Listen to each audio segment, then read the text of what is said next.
Greetings, everyone, and welcome to GameFace, episode 468 on SIFTD at SIFTD.net. I'm Shane Satterfield, the host and the founder of SIFTD, and alongside me for this awesome couple hours of video game discussion, of course, is the one and the only, the incomparable Matthew Keil.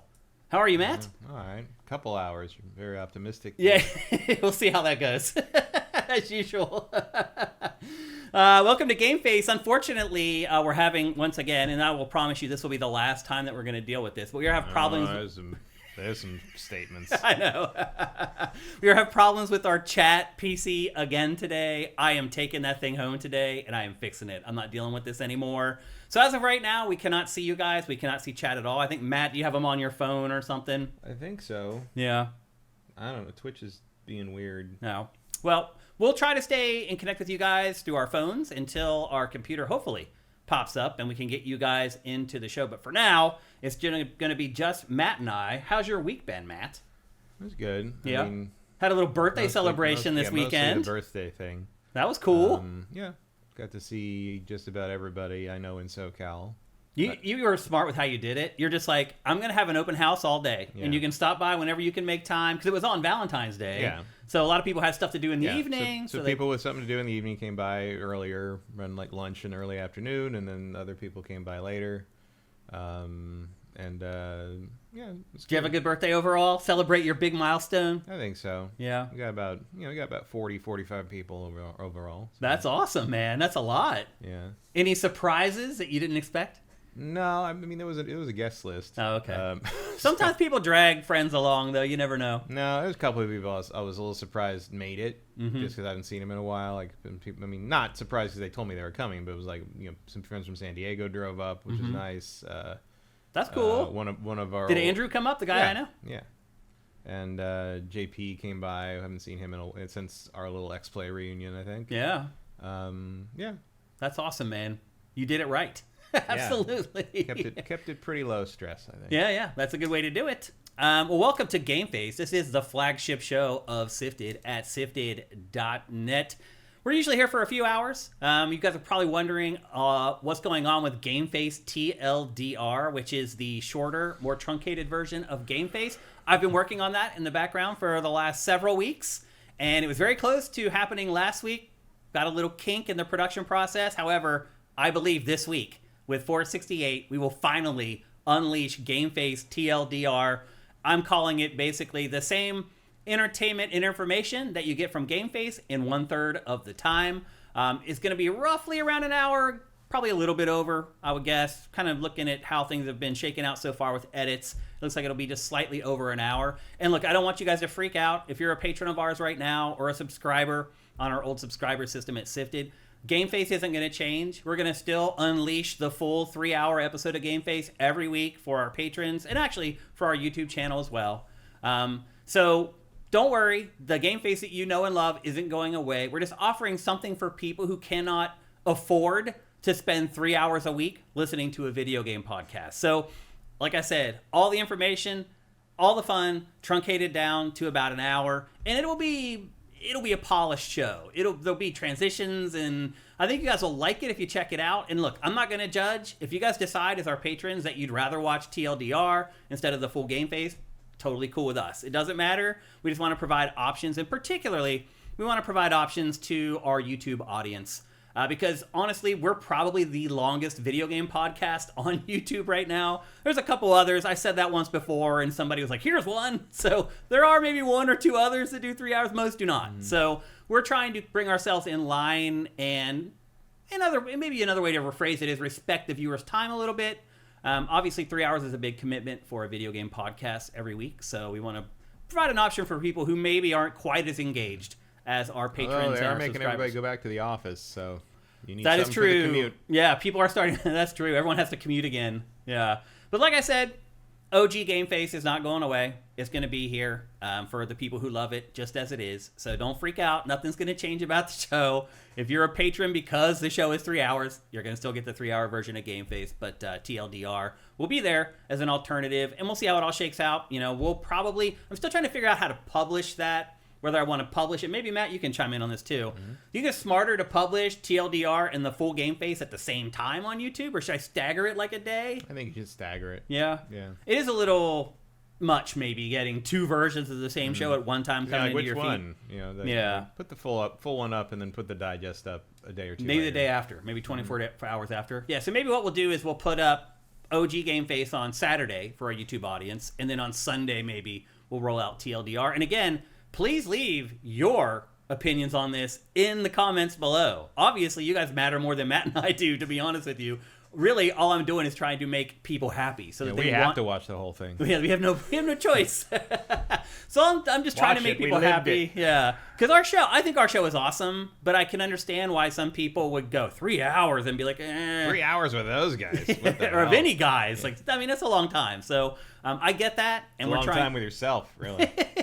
Yeah, that's for sure. So anyway, I just want to give you guys a heads up on what's going on with that, because I know I mentioned it when we got back from the holiday break, and you may be wondering what's going on with that. It is still in the works and probably coming this week.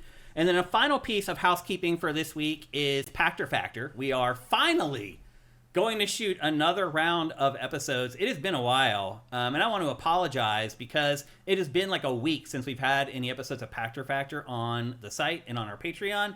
I know what's going on. I'm sorry to disappoint you guys with that, but unfortunately, he's just like a jet setter, man. He's been like all over the place. He just went to DICE. He's about to go up to GDC. It's been very difficult to try to find time to meet up with him and go down to his place and film some episodes. But that is happening on Friday, finally. So obviously, a call for questions is going to go out here soon. If you're watching right now on our YouTube channel, you guys can ask questions too. I think that's one of the most common questions we get on our content on YouTube is, how do I ask questions for Pactor Factor? Well, what we do for YouTube is we just put out a call on the community tab on our YouTube page. And that'll probably happen tomorrow morning. So if you're watching on YouTube, you want to get one of your questions answered by the one and the only, the Pac, then just keep an eye on our community page on YouTube, and you can ask them there. And then if you're a patron or you're on SIFTD, you won't be able to miss it. We'll have it promoted everywhere. So need those questions from you guys. With that, you guys, the show doesn't happen. Last round, we really struggled to get enough questions. Because a lot of times people don't watch every episode, so they ask questions that have already been answered and stuff like that. And so that's why you kind of need the critical mass of questions, because some of them just aren't going to work. So last time we barely had enough. So it'd be awesome if you guys a lot of you guys used to ask questions all the time, and you sit on the sideline now. You don't really ask questions anymore. Maybe get off the sidelines and ask some this time. We'd really appreciate it. But again, we're shooting episodes on Friday, and so Pactor Factor will be back in the rotation for our patrons and for our YouTube crew. So just some updates there for our housekeeping.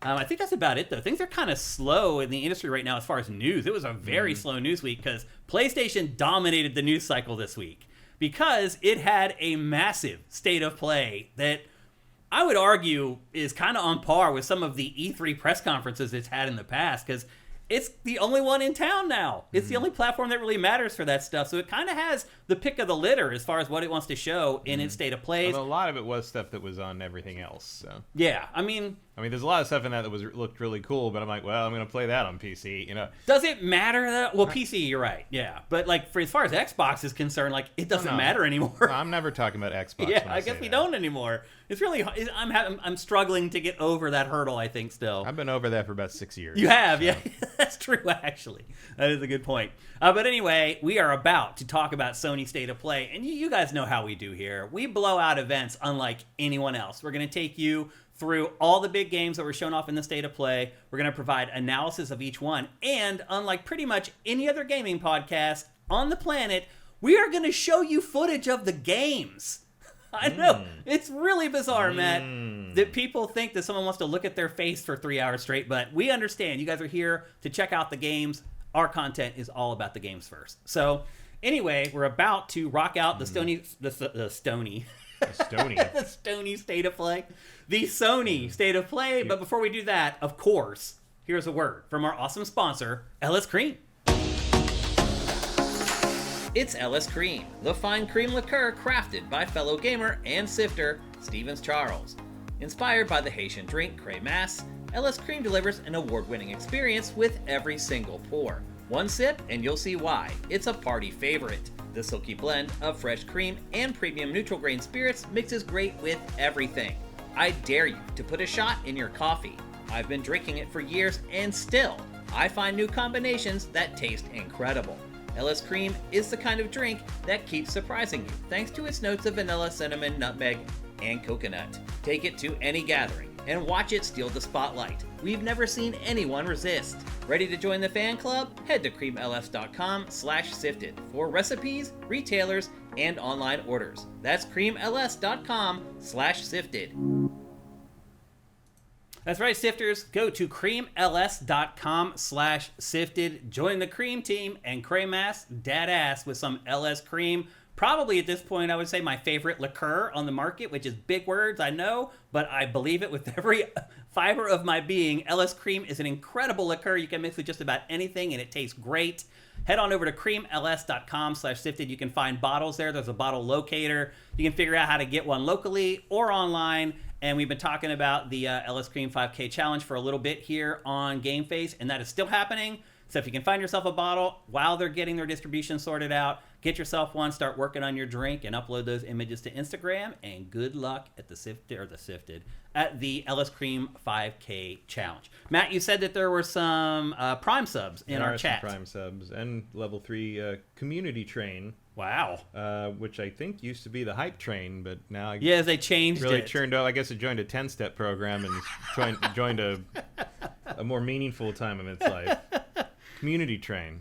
Okay, that seems even worse actually. Yeah. That brings other things to mind. Yeah, there's a little human centipede to that. Yeah. when you turn it over a couple times. But we got Erebus Jones, we got AJ the Legend Watson, we got Big Dave Blizzard, we have Nox Eternitatis, we've got Shadowist who notes I got a 65-inch LG B9S 4K OLED since June 2020. Still no burn-in or other issues. Is it mainly the C-Series that has issues?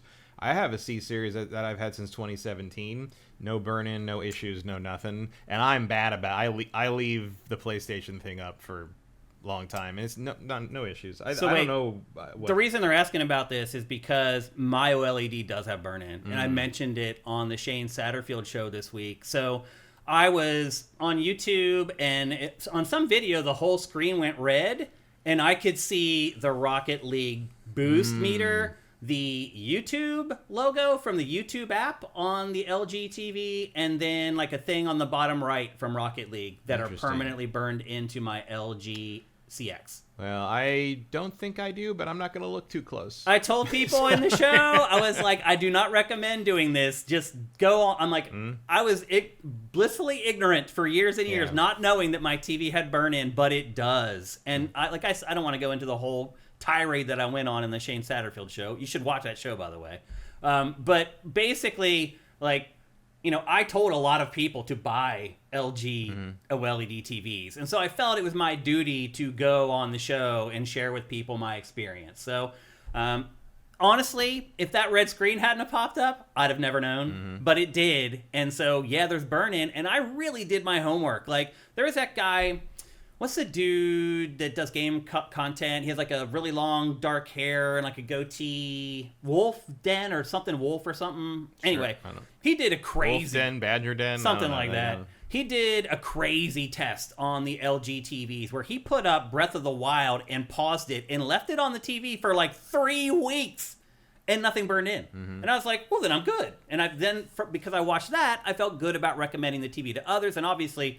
LG TVs are as soon as you get it. It's a very good TV. I think it also has to do with color levels and settings and what you're showing and the contrast of the thing that's showing. The YouTube logo is terrible because it's bright red and bright white. Yeah, it just sits in the corner the whole time. Just like news tickers and stuff like that. Yeah, I haven't seen. I still have that old Kuro Plasma from back in the day, and that doesn't have any. And mine didn't either. Yeah, the first one I did. Oh, it did. I bought it and I got it, and for one night I played. I remember I got it and I set it up and I played like 3 hours of Earth Defense Force Insect Armageddon online with my friends, and the health bar was visible when the TV was off. Like it was burned in after like 2-3 hours of the game. And I called Best Buy, and they came over, and the guys were like, that's not supposed to happen. Let's get rid of it. So they took it away and gave me another one. Oh, cool. Because it was still under the warranty. Yeah, the guy said that's a defective panel. They're not. He's like, yes, burn-in can be a problem with these. That's not supposed to happen the first day. Yeah. Like, it's not. So they took it away and they gave me another one, and that one's the one I still have, and it has not had. And look, I use that basically in my office as like retro game stuff that I don't have. I only have component cables for. Although I did get an HDMI adapter for the original Xbox last week. Okay. Played some Burnout 3, played some Godzilla Save the Earth, played some Steel Battalion. Nice. Steel Battalion is still hard as nails, but at least the controller still works. Yeah, that's awesome. I got it in out of the garage, and as I picked up the box, I have the original box. The box literally fell apart. All the glue of the edges of the box have dried to nothing, and it just sort of fell apart in my hands, and so I was just left holding the controller. So I'm like, well, that's what I wanted anyway. So I mean, the funny part is that box is still worth a lot of money. Yeah, the box. I'm gonna put it back together for sure. Yeah, I bet you do. But yeah, it still works. That's awesome. That's good to hear. It's good to go back and play. So actually, the worst part was when I started Godzilla Save the Earth. One of the splash screens that comes up is 1954 to 2004, 50 years of Godzilla. I'm like, don't tell me I'm the same age as Godzilla was. Come on. The timing of that was perfect, actually. That's funny. We've also got Prime subs from It's a Me, Derek D, Big Smoke 82, Fight TJK, and Cinetyke. Great. Thank you guys for Twitch Prime. Obviously, that's a huge deal for us. We really need that money to keep our operations going. So thank you very much. We really appreciate it. We know you can give your Prime sub to anybody else, and we really appreciate that you decided to give it to us. So thank you very much. Again, our chat is down. I wish I could see this stuff and we could bring it up on the screen, but unfortunately for today, maybe later on in the show we can bring it up. I hope we can, but for right now we can't. So thank you very much for Twitch Prime. We appreciate it. Goon or Gune, however you want to pronounce that, Gune, says QDEL and micro LED will be here soon enough, and those won't be susceptible to burn-in. So I didn't know that, actually. Oh, they can't sell us 8K, so they're going to sell us some new kind of display tech. I saw they bailed on 8K. Oh, yeah, which is at correct. CES this year. That was correct. It. Yeah. It's like, unless unadulterated. You have a TV, it's like 400 inches wide. Yeah, like, well, no, it's like unadulterated 35mm film is only like 5.6K. Right. So it's like there's nothing. There's no point. There's nothing that needs that. There's nothing no resolution. is made. Real life is kind of 8K, but that's Yeah. about it. Like you don't need that. Yep. And only 30 frames per second. Yeah, none of that. That's just crazy. Well, please, let's not try to have Sony sell us an 8K PlayStation. Yeah. That's never going to... It's like, you want to go back to 15... You want to go back to Ocarina frame rate? That's how you get the Ocarina frame rate. That's true. Yep. Okay, well, it's time to get on with GameFace episode 468. Obviously, we're going to kick it off with easily the biggest thing that happened this week, Sony's State of Play. I mentioned in the show intro that it was kind of like a mini E3 in February. We're not going to talk about everything that was in it because it would take the whole episode to talk about everything. So, as usual, I did pluck kind of the bigger stuff. We're going to talk about the headline grabbers that were in part of the show. But generally, holy crap, man. Because at this point, no one's competing with PlayStation to get stuff like that in their show. So they have first dibs on pretty much everything that's out there that's available. And it really came shining through in this State of Play.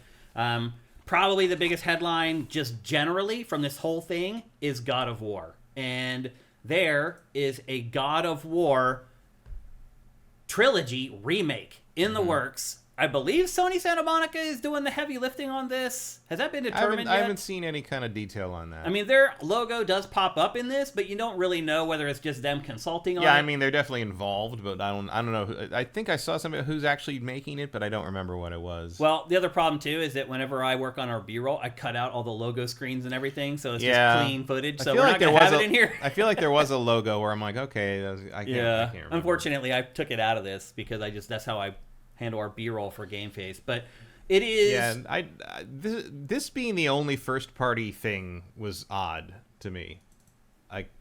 Yeah, there's a lot of great third-party stuff in this State of Play, but this is actually the God of War thing was the only new third-party thing they showed.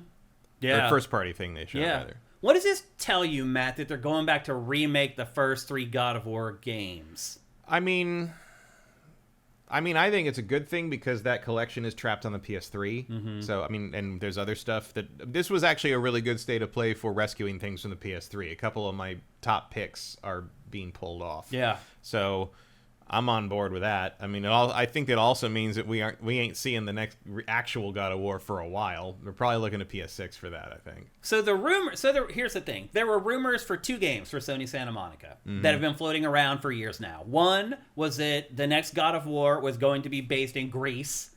And so we had a game page. And it kind of is. And it is. It is. So ultimately, the rumors were kind of right. They just didn't realize they were remaking the original games. But the next big... Or that maybe it was a reference to the side-scroller. Could be. That they shadow dropped. That could be too. Yeah. But they're all in Greece, so... Right. Yep. And we'll get to that game as well. But maybe, they're just like, why are we making new games when you can remake the old games and in a lot of cases make more money than if you made the new game? I think it's more that, like, especially with the God of War TV show coming up, you want all of these games available for people who want to come discover the series. And some of them are going to want to discover the Sad Dad version, and some of them are going to want to go back to the original.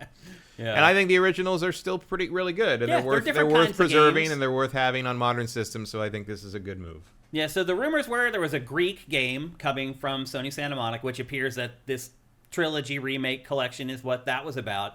And then there's another rumor that's been making the rounds from Sony Santa Monica that is that they're working on a brand new IP. And I'll just say, being friends with Cory Barlog on Facebook, where you kind of really get to know people, it's not like Twitter where they're guarded. I think that they're working on a new IP based upon some of the stuff that my guess for Sony Santa Monica is we see a new IP on the PS5, but we don't see the next full God of War until PS6. Right, that'd be my guess too. And I think this is like you said, it's a nice little stopgap to make sure that people don't forget about God of War. It stays in the lexicon. There are pop culture things coming around the show that they need to support with games. I think Bethesda has learned hard lessons for a lot of other publishers because it didn't really have a new Fallout game ready for the smash hit that was the Fallout TV show. Now, God of War's pop culture stuff could flop and be terrible. We don't know. It may not be as good as Fallout, but you still want a game there to be able to promote and send people to. You want the synergy. Yeah. I think it's weird that more companies don't do that anymore. Like I was just talking about it with some of my movie friends about what the next Marvel stuff will be after Doomsday and Secret Wars. Yep. And I was like, well, it looks the only really fully confirmed production happening with Marvel right now is Black Panther 3. Which would probably be the next thing after Secret Wars. I think Secret Wars is going to slip to 2028. Really? I think Doomsday slips to May next year, and then really they had no Super Bowl ad. I know they're coming out the same day as Dune, and they got outmaneuvered on the IMAX. You think they're releasing Doomsday against Dune 3 with no IMAX screenings? They need to make $2 billion off that movie. Know. You move that fucker to May. It's moving to May. I will bet you cash money that movie moves to May. That would be because that's also where the Avengers movies have always been. You're right. And now then you push Secret Wars to May 2028, and then you get Black Panther 3 that fall, and then you move into whatever. But like you could probably get the X-Men movie out in 2029, but I'm like, maybe you take your time and get that right. Do Shang-Chi 2 instead and put X-Men out in 2030 with the same year that they have the Insomniac X-Men game scheduled, because you get that synergy. But like Marvel no one really seems to care about that stuff anymore. Yeah. Remember the whole point used to be to drive the audience to different forms of media of the same IP, and it doesn't really happen anymore. It really doesn't. Yeah. I mean, you can't drive people from one thing to another anymore. That's true. We're going to talk about 2XKO later on in the show, and I think there's a little bit of that going on with that game. Right, but I've had so many people ask me about Fallout stuff after that show, and all I can really say is like, well, they rushed out the anniversary edition of Fallout 4 for season 2. I guess Fallout 4, because like it doesn't have any real relation to what you just watched. And I don't think it's very good compared to 3 or New Vegas, but I'm not going to make someone who's never played a Fallout game before play 3 or New Vegas, because 3 is ancient, and New Vegas barely works unless you mod the hell out of it on PC. Like, I hope that Fallout 3 remake rumor is true, because that would be... It needs remade. That would really solve the problem. I think they sent people to Fallout 76, because they were actually putting content from the show in Fallout 76. Yeah, they're trying with that, but everyone I know who's like, oh, I don't want to play an online thing. I don't want to give them my credit card. I just want to play a game. And it's just like, I get it. Well, they're putting that stuff in Call of Duty, too. They had skins and cosmetics from the Fallout TV show in Black Ops 7. So they're doing their best, but I think... Yeah, it's just weird how it's a scramble. It's like they get caught on the wrong foot, and they... With their pants down. And you can't make those games fast, so they're kind of stuck. Yeah. But again, I think Bethesda learned some lessons for some of these other guys. I think so. We'll see if an Elder Scrolls TV show is announced for 2032 or whenever Elder Scrolls 6 comes out. Yeah. This one, because I assume that it's going to be hard for the showrunners to resist putting in, even if God of War is, and it seems to be centered. The show seems to be centered on the 2018 game. Yep. It's going to be hard for them to resist putting in some flashbacks to when he used to like fight Poseidon and shit, right? Seriously. Like you, as a filmmaker, it'd be hard to look at some of the footage of the first 3 games and not be like, can we use that? Well, it's that's easy too. Pretty awesome. You say Atreus just has to say, yeah, you just has "Hey, to, Dad, tell me about your past." Or like something has to happen, and he just needs to kind of look off in the middle distance and remember when he like rip someone's head off. Like there's like some statue of like Poseidon or somebody. He's like, I remember when I killed him. You know, just like. Do you think they're going to include the sex scenes in these remakes? Oh, I think isn't it? You think they will? No, I'm not saying in the show. I'm saying in the game. The Trilogy remake. You think they'll include the sex scenes still? Yeah. Because they're really... they're juvenile, but they're pretty harmless. Well, they're funny at this point, more than anything. It's emblematic of the time, really. Like, this is what we thought. I just wondered if maybe they do cut them, though. You never know. I don't think Or maybe they just make them way better. They enhance them. It's not like they're like... It's not like they're non-consensual or something. No. It's just sort of silly. It's just crude and kind of ridiculous. But like it's from an era where the Man Show was still airing. You know? Yeah. And to your point, probably the biggest story here is that God of War 3 leaving the PlayStation 3 for other platforms. Mm-hmm. A PlayStation 3 game we thought maybe would just be trapped on that platform forever. And these, honestly, because I mean the collection for these is also stuck on the PS3. Yeah, the PS3 had a lot of good collections of PlayStation 1 and 2 stuff, but it never made it past that for the most part. The Killzone, the Trilogy is still stuck there. They got the Sly, Jack, and Ratchet stuff for the most part, but not all the Ratchet stuff. Ken Kutaragi has been screwing PlayStation for the last 16 years. It turns out the cell processor means prison. That's funny, Matt. So anyway, we don't have a release date for these. As of right now, it's only announced for PS5, though my guess is they'll probably eventually announce it for PC. Yeah, I imagine it'll be on everything. And the chat does point out that God of War 3 did get a PS4 version. Oh, it did? Yeah. Oh, I'd forgotten about that. But the collections of God of War 1, 2, and the PSP version, the handheld one, there's 5 God of War games other than 3 that have not moved past that. Wow, that's a lot. Because you got 1 and 2, and you got Ascension, and then you got the Ghost of Sparta and those Chains of Olympus, I think, for the others. Like, and they're all part of the story. Yeah. I mean, I guess you don't really need Ascension, I guess.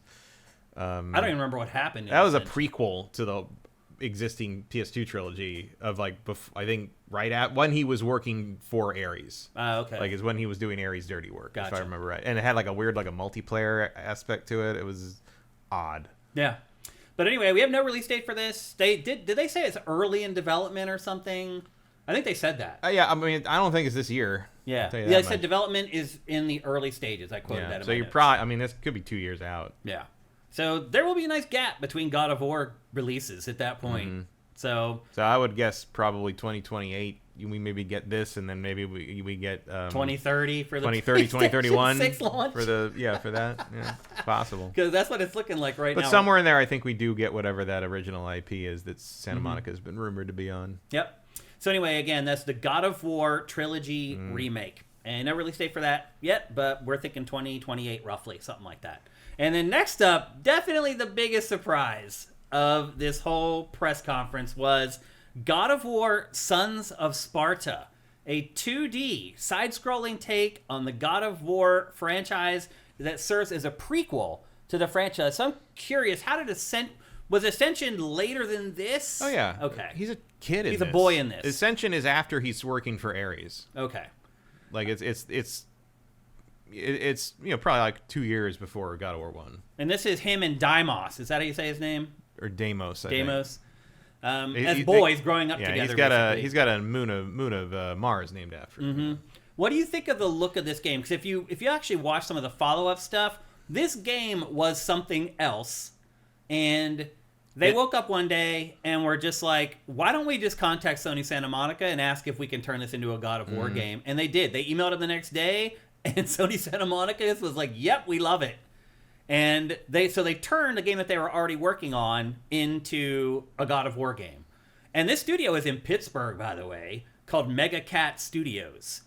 which I've never heard of. Yeah, I never heard of him either. And Pittsburgh is not a hotbed of video game development, so it's kind of cool to hear that Iron and coke, chromium steel, but not video game development. Yeah. It's hard to believe that there's a studio making a God of War game in Pittsburgh, Pennsylvania, but there is. So what do you think of this, Matt? David Jaffe came out, was it yesterday or the day before, saying he hates it, that it's a slap to the face of the people who made the original God of War games, and it's an embarrassment. I mean, I don't agree with any of that, but I also don't really have any interest in it. I don't either. So, Matt, notice neither one of us played it. No. And, as I was preparing the show last night, I was like, wait a minute, neither one of us played Sons of Sparta. No. And I had no interest in it. Plus, I'm playing other stuff that we're going to get to later on in the show. Yeah, I had a pretty busy week also. But I did not play this mostly by choice. I just didn't have an interest in it. I'm not interested. I don't care about this era of his life. I think I got it. I think I know what happened to Kratos before he was the God of War. Yeah. I think the Sony Santa Monica games, Dave Jaffe's correct in the sense that I think the Sony Santa Monica games start the story where it needs to start. It start at the interesting part, basically. Yeah. I'm getting a little tired of these side-scrolling combat action games. We got a lot of them because we've been playing them for 40 years, man. Yeah, but there's been a little bit of a renaissance of them, but I just feel like it's just been done.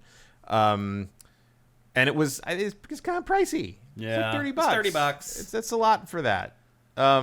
It just, to me, it doesn't look like God of War at all. No, I would never know this is God of War outside of obviously his shield has the Sparta logo on it, and he's certain shots he's got the red tattoo on his eye.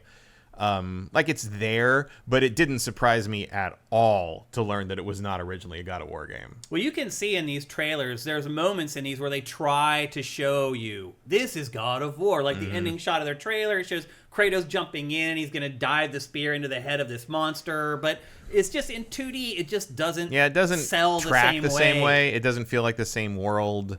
The idea that he was fighting mythical creatures when he was 17 is weird. Yeah. It feels like that should have been a world he was sort of introduced to as someone once he got involved with the gods. Maybe that's my misconception. Yeah. But it makes more sense. I kind of got the impression that you didn't run into stuff like this all the time in his world, and that's maybe why that boat captain was so surprised that a Hydra attacked them at the beginning of the first game. But I don't know. What do I know? I don't know. It just didn't. It's cool that they shadow dropped it, and it was that's a fun way to do this. But it was oh wow, new God of War. They're drop it right now. Oh. Yeah. Okay. Yeah. I think there's a reason that Sony went out of their way to make sure the handheld God of Wars were still 3D action games. Yeah.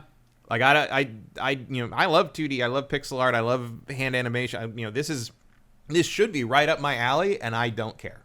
And I don't really know what to tell you other than that. Yeah, I feel like this could be a great game. It could be a great 2D action game. But as a God of War game, am I excited for it? I'm just not. No. And I feel kind of bad about that. I'm not on Jaffe's boat. No, I don't think it's a slap in the face. He's going way what are too you talking far. about? I don't agree with that. But it's but it is not what I want from God of War. It's not like I'm sitting here being you, how dare you not give me God of War 8 right now or whatever number they're up to. Yeah, but also you can't show me remakes of 1 through 3, which are some of my favorite games of all time, and then try to make me buy this for $30. Come on, man. Start with this. It does feel like this was a stopgap for Sony Santa Monica, and when the studio came along, Mega Cat, and was like, hey, we have this game that they were like, thank God. Oh yeah, it keeps some God of War content in the pipeline. I understand the decision making. Yeah, me too. Yeah, totally, I get it. And I would not be surprised if we are the exception in terms of not really caring. But also, he doesn't even really look like. It's just like a bald guy. This looks like a guy from the Unreal 3 era. It doesn't really look like Kratos. I recognize that he could grow up to be Kratos, but what is chat saying? Also, I hate to harp on it again, but I don't really like spears. I don't care about spear combat. I don't know what else to tell you. Dark Force says I had zero interest in this. Tiny blip in history. So we indeed too many side scrollers. And Swanland says I recommend playing Apotheon over this. That's an old Greek myth Metroidvania done in the aesthetic of Greek art on pottery. And Nox Eternitatis says I wasn't interested in this for the price. So yeah, pretty. $30 is pretty standard for a game like this. I mean, we don't know how long it is yet because neither one of us has but finished also it. Like $30 for like we have God of War at home. After you've shown me the remake of the ones I really want, is rough. Yeah, like that's psychologically a difficult sell, I think. And maybe it would have played better if you started with this and then told us about the remakes. And I'm like, oh, okay, this is cool. It's like, oh, the remakes are coming, nice. Well, I'll play this thing first. But in this, they did it remakes first and this second, as I recall. And I was like, oh, well, I'll just wait for the remakes, I guess. I think a lot of it may just be disappointment, Matt. People were just like, and I've been waiting to hear about the new God of War for a really long time, and then I finally get to hear about it, and this is what it is. Well, I mean, this isn't the new God of War, is it? The new God of War is a game made by Sony Santa Monica whenever they get to it. This is some little side thing. Which is fine. Like, there's nothing wrong with side things. Like, there can be side things. Like, Killzone had some good side things. I like the Killzone side things more than I like the main Killzone games for the most part. Yeah. What was it? Resistance or whatever that was. It's just, I don't know. This just doesn't do anything for me. It'll be interesting to see how it sells. Have you been I on imagine social media we'll never hear any of the sales numbers for this. Have you been on social media and looked at kind of the fan reaction to this at all? Not like really. generally, I haven't really seen any reaction to this. Yeah, Not beyond the moment it was being shown live. Our audience is usually a pretty good barometer of what the hive mind is thinking online. Like, it's generally a pretty good amalgamation of what people are usually thinking. But I haven't really had a chance. I've just been too busy this week to kind of go around and see what the general consensus on it is. But I did see Jaffe's comments, and it does feel like there's a little bit of sour grapes there, Matt. Mm-hmm. A little bit. Swanland also notes that there's a good tweet that mentioned it makes sense that a game of telephone... Look, Matt. Oh, there you go. Here we are. We got our chat back up. A game of telephone would make people think this was a spin-off with Atreus. Which does make sense. Because it looks like him. Yeah, you would probably, if you just were shown that and said it was God of War, I would probably have assumed it was Atreus at some point. AJ says, I want to play it, but not for $30. I'm surprised that so many people are hung up on the price. $30 is a lot for that. Yeah. Like, I know $30 has been kind of for things like the Prince of Persia one and the Pac-Man one, Shadow Labyrinth or whatever. But I don't know, like, something about that doesn't look like it should be $30. Yeah. I don't know how else to put it. It feels like I might have impulse bought at 20, but I'm not going to spend 30 on that. Let's see. Tyler and yeah, Issy, Silk Song was $20. So Silk Song was 20. Silk Song yeah, was that 20. makes it tough on everyone, really, that they priced it so. And I mentioned that back then. I'm like, this is going to put a crunch on other indie developers who are like, man, we can't sell our game for $20. Yeah, and Andy T. Monaghan knows the 2D Terminator was around that, but I haven't played 14 different versions of that game in the last 6 years, which I have for this one. Mm-hmm. And yeah, Erebus Jones, Jaffe did make the same points we did, but like, I don't think Cory Barlog is weeping in pain somewhere from being slapped in the face by this game. I just don't. Either. I know Jaffe was also there day one, so he can say that. He can say that about himself if he wants, I guess. Yeah. But like, I don't know. Like, it doesn't. What is this doing or ruining about anything about the original God of War games? Like, nothing. Like, this doesn't matter. No one will remember this in a year and a half, and then everybody's gonna be playing the remakes and talking about how amazing that opening of God of War 2 was. I just remember. I remember our reviewer playing that in the Game Lab when we first got the build of God of War 2, and someone came in. It was it's the Colossus of Rhodes thing at the very beginning, and someone came in and asked her like, oh my God, are you already at the final boss? She's like, this is the opening. It's like, that's God of War. Yeah, that's God of War. That's how it rolls. We got a couple chats on YouTube. Tyler Issy 5120 says, I am here from Invisible Walls. LOL. Ooh. That's awesome, man. Welcome, Tyler. And then he asks, is this on Spotify? Yes, our show is absolutely on Spotify. It'd be great if you guys could review the show and leave comments on the show on Spotify. That is definitely a place where I feel like our show has an opportunity to grow. So if you're watching or listening to the show on Spotify, it'd be great if you could just give it a thumbs up and a rating and leave a comment on each episode, even if it's just great podcasts. That makes a big difference for us. Medic, I don't need to play the game to disagree with Dave Jaffe that this is not a slap in the face to the guys who made the original God of War. That's an extreme comment from Jaffe. It's just, I think that's just silly. I think it's sour grapes. Maybe. Because I think he's a little bit pissed off that like they don't ask him to consult on God of War. It's not like I'm sitting here praising the game. I don't really want to play it, but I also don't think it's a slap in the face to the people who created God of War. Yeah, either. Yeah. Especially because I assume some of the people who created God of War are still at Sony Santa Monica and had to give their okay to turn the game into that. So yeah. Noxiator says there's no hook to it besides just being God of War. I'd agree with that. Like, what is the hook of the game? Yeah, it's just another hack and slash 2D. That is true. It's like the game itself doesn't look very interesting outside of being God. Like aside from the obligation to play everything in an IP you like, there's not really anything there that stands out as special. Big Smoke 82 asks, do you think they're releasing the Trilogy remake to buy some time to figure out where to go with the franchise? No, I think they know. I think they're doing it to buy some time because development takes so long on AAA games now. Mm-hmm. And I do wonder, as things are starting to get a little dicey here with the games industry, if like that new IP from Sony Santa Monica, by the time it comes around that it should be ready for release, if that game doesn't get killed. Could be, or maybe it's a. I mean, if I was working on new IP in the big mainline studios now, I'd be looking for something that I thought I could crank a sequel out for in about 3 years. Yeah, like I'd be adjusting expectations, adjusting presentational ideas, and being like, we need to make some stuff that people will. We can make something in about 3 years, and people will not be like, why doesn't this look like the first one? Mm-hmm. So like maybe you get like maybe every AAA studio needs like a lower fidelity hit IP and the big AAA Uncharted level IP. So you got something you're putting out every like 5 to 6 years, and you got something you're putting out every 2 to 3 years. Yeah, that would kind of be where I'd try to land with some of these studios. I wonder if Intergalactic weren't already announced, if that game wouldn't be canceled. I mean, I don't think anything's stopping them from canceling it one way or the other. I think the fact that it's out there already and it's Naughty Dog. I don't think that matters at all. Really? I think actually what matters more on that is how many corporate sponsorships they already have tied up in. Which they already have Porsche. Yeah, exactly. I think breaking your word to Porsche is a little more difficult than... it could be. I mean, I'm not saying it's going to be canceled. I know it's not going to be canceled, but I'm just saying if like they had not shown the trailer and had not signed those deals. No, I don't think so. I think that's the type of game that might be on the block. Not for Naughty Dog has too much clout for Yeah. that. I don't think Naughty Dog. I mean, especially after what happened with the multiplayer Last of Us thing. Like I think Sony is probably in let's not fuck with them mode for a while. Yeah. But I do think that maybe if you'd seen the future coming in ways that were impossible to see, maybe you wouldn't have gone for another AAA new IP that was going to take you 6 years to make. They're also being given very the current climate. Coy about the game.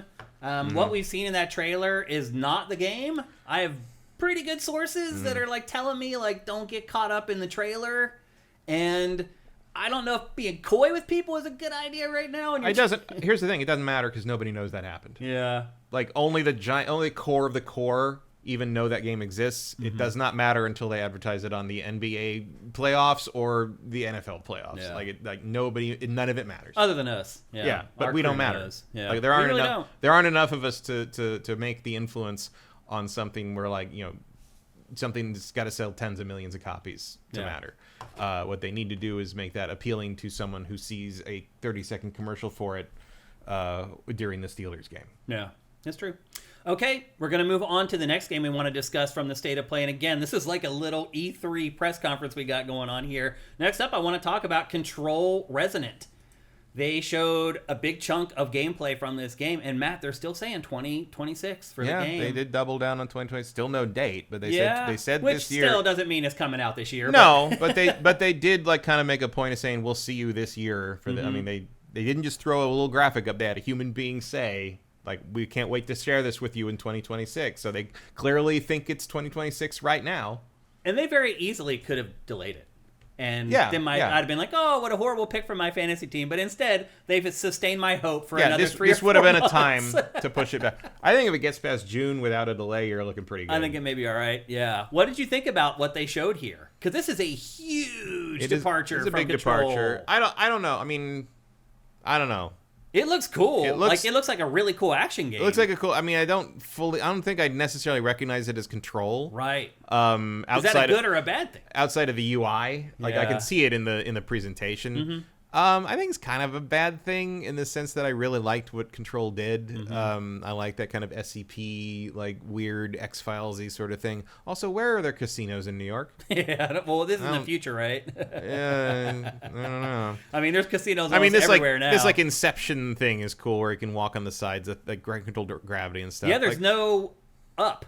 It's like hard, you can go wherever you want. It's hard to say because, like, on one hand, I really like Control. On the other hand, it's kind of the only Remedy game I really like. So I'm not really in the position to say like I trust Remedy because actually I really don't. I don't really like a lot of their gameplay. Yeah. I like their presentation. I like their style. I like their stories. I like Control. I like their characters. I like, but I didn't really like Alan Wake 2 as a game. I didn't either. So neither one of us did. So I don't know. I'm not sure how I feel about this, but I'll certainly play it. I'm certainly into it. So it just came out I hope this it does week. come out this year. Yeah, it just came out this week. The Control has only sold 5 million units. And now you may be saying, Shane, what do you mean only 5 million? It was a Game of the Year winner. Yeah. It may be the lowest selling Game of the Year winner ever, maybe.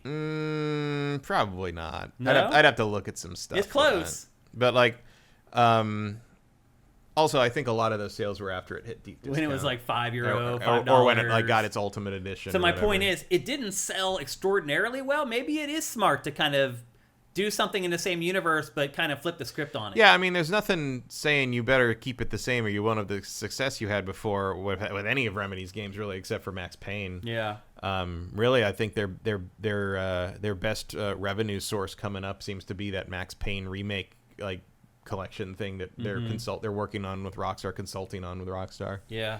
So Remedy's calling this an action RPG. Sure. The first Control, it was just an action adventure. They're calling this an action RPG, which I was kind of surprised by. And of course, it stars Jesse's brother, Dylan Faden. This is set 7 years after Control. I don't know if that's really relevant or not, but it's so funny how developers always have to set these arbitrary years for when stuff happens after the original games, and in the end, it probably doesn't really matter all that much. And then obviously the focus in this whole demo is on on gravity anomalies, and the fact that there really is no gravity in this game at all. You can walk on pretty much any wall.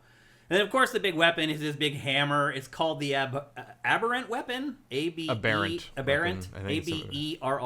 Like aberration. Yeah. And it's a shape-shifting weapon.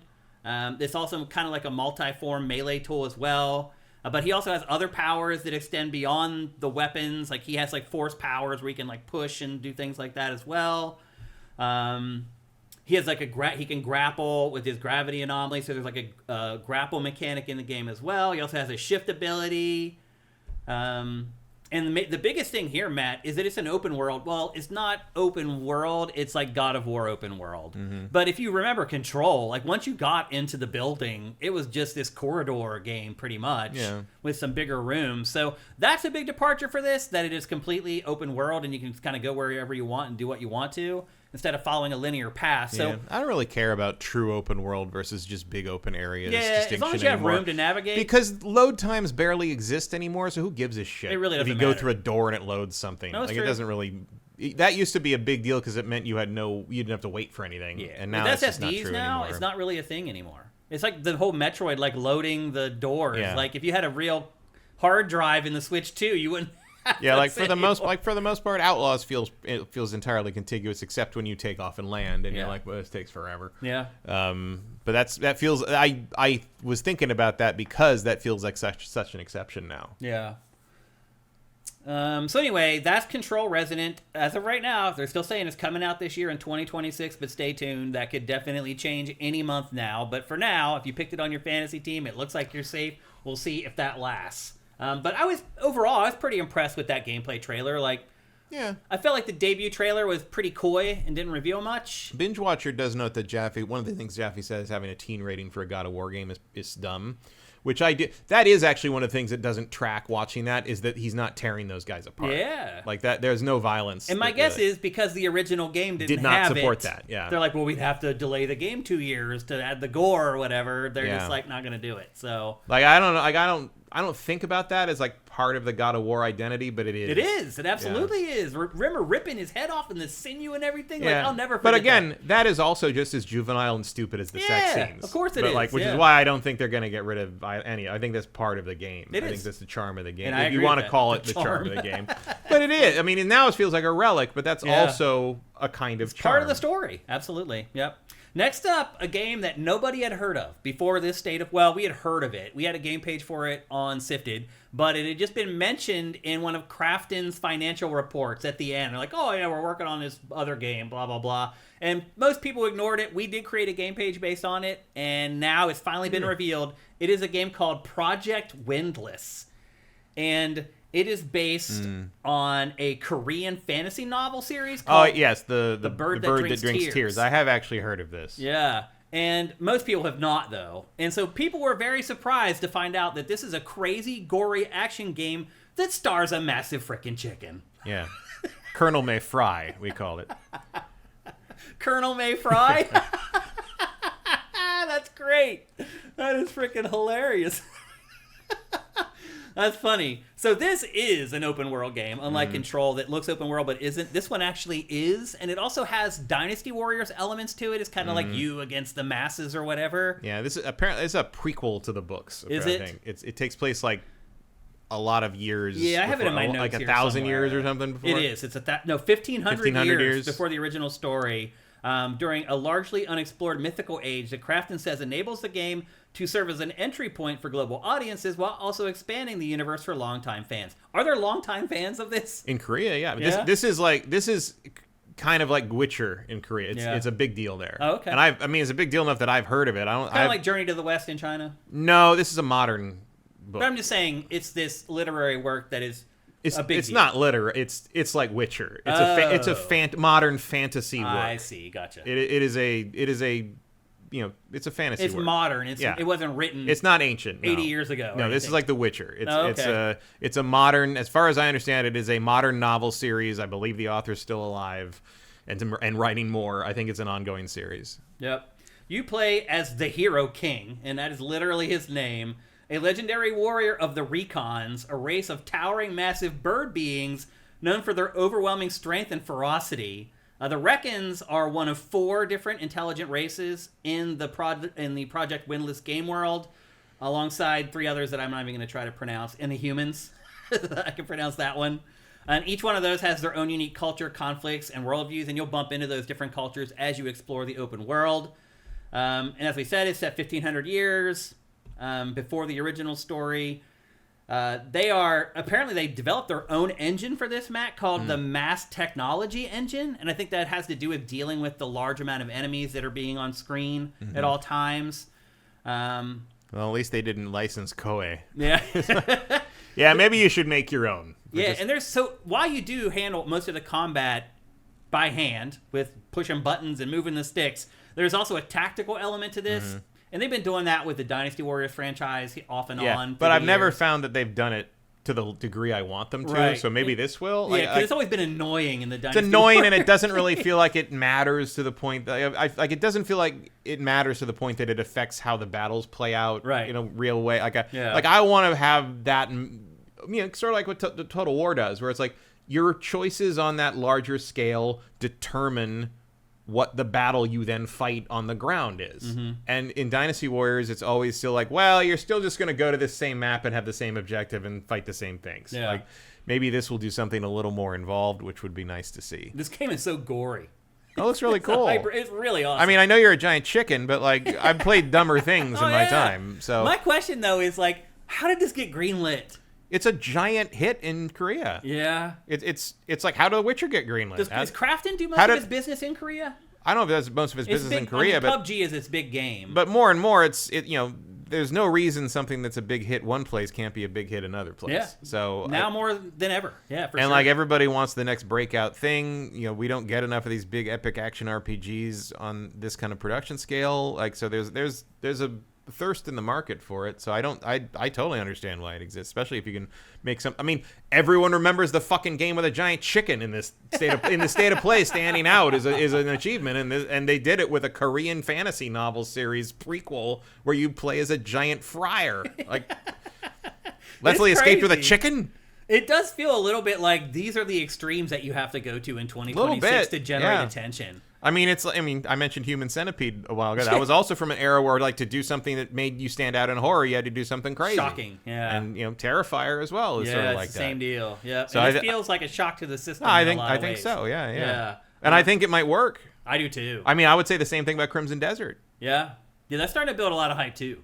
A lot of people are saying it sounds too good to be true about that game. It does. Right like you're kind of waiting for the other shoe to drop, and every time I see those trailers, like they've been doing like kind of gameplay thing. Yeah. Every time I see one, I'm just like, I sure hope this game's as good as these things look, because it looks great. It really does. But like it's so out of nowhere, and it's so from a different area and different. But that's also what's exciting about it, and that's what's exciting about this is like this is from a different country. It's from a different developer. It's from a different culture. It's not has to be made in Montreal. Yeah, but it's also like coming from this book. That's why The Witcher was refreshing too, was because it was a different take. We don't get a lot of dark fantasy Polish takes on things. Yeah, that's true. Yeah. And that made it fresh to a lot of different audiences that aren't exposed to that. Yeah. So I think this is a good way. I mean, I think that's also a little bit what happened with Black Myth Wukong. Not that everyone doesn't know anything about the Journey of the West story, but it's a different take on it. It has the scope, it has the scale. I would argue the people that watch NFL football probably do not know about Journey to the West. No, I probably not. I like that audience probably isn't aware of it. But you see that clip of him like fighting from the beginning of the game where you see those giant gods and like it makes an impression. Makes an impression for sure. Certainly more of an impression than that Robbie Williams movie where he was the monkey. I don't remember that. That was from like 2 years ago. Where it was a biopic about Robbie Williams. Wait, Robbie or Robin? Robbie. Oh, I think you said Robin Williams, a comedian. No, the singer. Oh, okay. The British singer. Yeah, I know what you're talking but he was a monkey the whole time. Yeah. It's very good. Yeah, it's a very good movie. Yeah, is it? Wow. Is. So anyway, that's called. You forget he's a monkey pretty good. Yeah. Wow. Also, there's a giant musical sequence where they have a huge riot, and it's fantastic. It's a great movie. Wow, I never really guessed that. Anyway, that is called Project Windless. It is not a PlayStation exclusive. It is coming to PS5, PC, and Xbox Series. I was gonna be impressed if someone got my Great Race reference, but it's my sister, so it didn't count. 1965 film The Great Race in the year of our Lord 2026. Leslie Escaped with a Chicken is a reference to The Great Race. That's great. So anyway, again, that's Project Windless. Which is about a car race. Yeah. Just so we're clear. It's not the other thing that could mean. This, I think, is coming in 2027, but they didn't give a hard date for it, but that seems to be about when it's coming. If it was coming this year, we've got more details. Definitely. But it's looking pretty damn cool. Definitely one of the highlights of this state of play that nobody saw coming, which is pretty awesome. Next up, I think another game that's going to start creeping up people's most wanted lists is Star Wars Galactic Racer. So they put out a gameplay trailer for the state of play. It's only about 90 seconds long, and you're watching it right now. But it shows a lot in that 90 seconds. And most importantly, it shows that pod racing is in the game. Yes. Which is, I think, one thing everybody was wondering. Yep. Pod racing is definitely... It sounds like every discipline that you can think of across the Star Wars mythos is going to be brought in here. And the other kind of big revelation in this trailer is that there's sort of like a story-driven component to the game where you're on foot and talking to other characters and things like that. Now... I kind of expected something like that because Disney is so in on everything being canon and having some kind of narrative connection to things, so that does make sense. This is being made by former Criterion developers, and it is a track-based racer, so it's not an open-world racer like they've been making for the last 15 years. And they're very excited about going back to a track-based racing game. I'm very excited about them going back, because I tell you... Last week, I got an HDMI adapter for my original Xbox, and I've been playing Burnout 3 again. My save on Burnout 3, the last time I had loaded it up was September 24th, 2004. That's so awesome. And that game is still amazing. That game is still so, so good. That reminds me of that story about that kid whose father died, and he went back and started digging through his dad's Xbox, and he found this racing game. The Racing Ghost. Yeah. And he was able to race against his dad years and years after his father had died. That is just a great story. But you always got to let him win. Yeah. So you don't erase right, the ghost. You can't erase the ghost. Yep, no matter what. So this game, just for me personally, went way up on my hype meter. Coming from a pedigree like Criterion, Track-based racer, when all we're getting now is open-world racers. I like track-based racers because you have to learn the nuances, all the shortcuts, all the places where you can shave off a tenth of a second here or there. It's a different way to play I racing always games. did. Like, obviously I love Forza, but I like Forza Horizon's open-world stuff. I don't particularly like Forza Horizon's events. Yeah. Like I like running around and track doing like the improv stuff, the pickup races, like that stuff's cool to me. Having to go then like kind of play because and sit there and go through it. Not so much, but this, like, playing Burnout again is amazing. I miss the track-based stuff. I think I actually didn't like Burnout Paradise very much because of that. I think these kinds of like wrecking, because this does clearly have Burnout to it, like the wrecks and like all the cutaways and stuff. Like look like that may remind me of Burnout when I saw this trailer before I even knew there were Criterion people involved. Yeah. So and then you've got the pod racing. So pod racing is different from the speeder racing because in pod racing you are basically strapping the engines of a speeder to a chair. That's what pod pretty racing much what it is. Yeah. That's what pod racing is in Star Wars. Yeah. And the fact that you're doing both of those things in this is cool. Makes me wonder what else might be in here if they're showing this early. Yeah. People are very excited that This is coming this year, though. Yeah, people are very excited that Ben Quadraneros is in this. Yeah. A lot of the pod racers from episode 1 because we love the prequels. We don't hate the prequels anymore, turns out, because the kids who grew up with them grew up and now they actually like them. So it's like because the nostalgia. Because I was correct when the prequels are coming out and be like, these are about as good as the originals, guys. I know you're in your 20s and 30s and you don't understand that, but they were always for us as kids. Maybe not Empire was a different beast. Yeah. But like. Yeah, so everybody loves it, and everyone was happy to see. I always like the pod racers. That was Me always too. even Really the people cool. I think that hate episode 1 have to admit that the pod racing sequence, while a little long, was pretty damn cool. I also love the sound design. Oh, sound design. Oh, that's Ben Burtt at his best. Really incredible, man. Ben Burtt at his best in that, and then also the sonic mines from the Slave One. Yep, in, those in are great episode 2. too, man. Yep. I'll never forget that sound. They Yep. cut an entire original John Williams score for that sequence in episode 2 because Lucas basically decided that he just wanted the sound and that to be that the sonic mines going off with that that's electric cool. guitar thing. Yeah.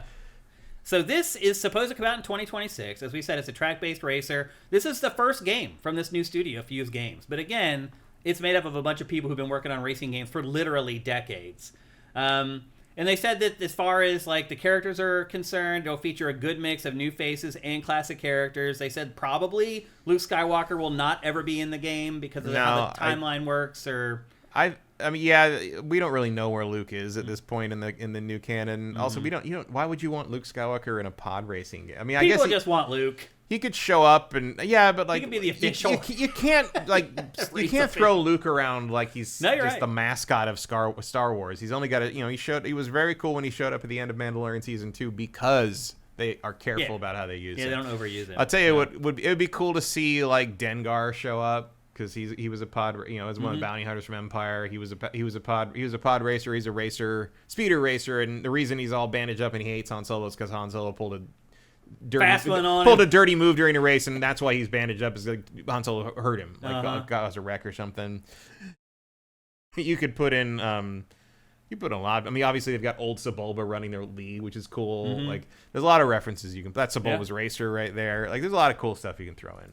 Yep, and there's also we can take pool bets of whether they will reference Star Wars Demolition. No, like, I'm saying no. A couple of Jawas like double teaming a pod racer or something just for old time's sake. They talked about a couple gameplay things. They talked about something called the 2-tier boost system. So you have a typical boost where you hit the button and you just get like a turbo boost. But then there's a secondary boost that they call a ramjet that goes really, really fast. But if you use it too long, your ship blows up. So there's a risk-reward system involved in that. And then, like, they talked about the area where you go and you walk around and meet with people. And they said that you can go there and, like, create rivalries there or create allies. And the rivalry system inside the game is a big part that can change, like, every race. You can also... It kind of reminds me of the revenge system in Burnout Revenge. Yeah, a little bit. I mean, obviously you can walk around in that, but the racers would remember what you did to them in that game. Yeah. In that area, you can also upgrade your skimmers and then some other character moments that aren't related to rivals. What else did they say? They talked about some tracks. There's tracks on Hoth, Endor, Jakku, and Tatooine. And they said the racing line will change depending on the vehicle you're driving, the kind of build that you've built within that vehicle, and the environment. Environmental stuff is very, very important in this game and can completely change the trajectory of the race. So... everything I've heard about this game so far sounds really cool. Looking at the trailers, the game looks really cool. I'm a big Star Wars nerd. I am down. And again, 2026, supposed to be coming out. PC, PS5, Xbox Series. Would not be surprised if it eventually gets announced for Switch 2 as well. Doesn't look too demanding as far as that's concerned. So anyway, that is Star Wars Galactic Racer, again, supposed to come out in 2026. Let's see if anyone in chat say anything about it. JJ Forcebreaker, you maybe don't remember. It was part of the side quest. AJ's also hyped. Same Shane, LFG. Yeah, I'm really excited for this game. And I think you guys should be too, especially if you're Star Wars fans. Well, you like that. I mean, this would be about 48th on my list of Star Wars games I want, but it's still on the list. Yeah, I'm excited for it. Next up, another big surprise. Metal Gear Solid Master Collection Volume 2. Finally, Metal Gear Solid 4 is leaving the PlayStation 3 for new platforms. The collection also includes Peace Walker. Just enough games to be able to call it a collection. Yeah, it's 2 plus. There's a third little bonus. thing there's there. like a weird little side Ghost thing in Babel, there. I think, the GBA game. So they're taking the multiplayer out of Metal Gear Solid 4, but they're going to have the multiplayer in Peace Walker for some reason, which is weird, I thought.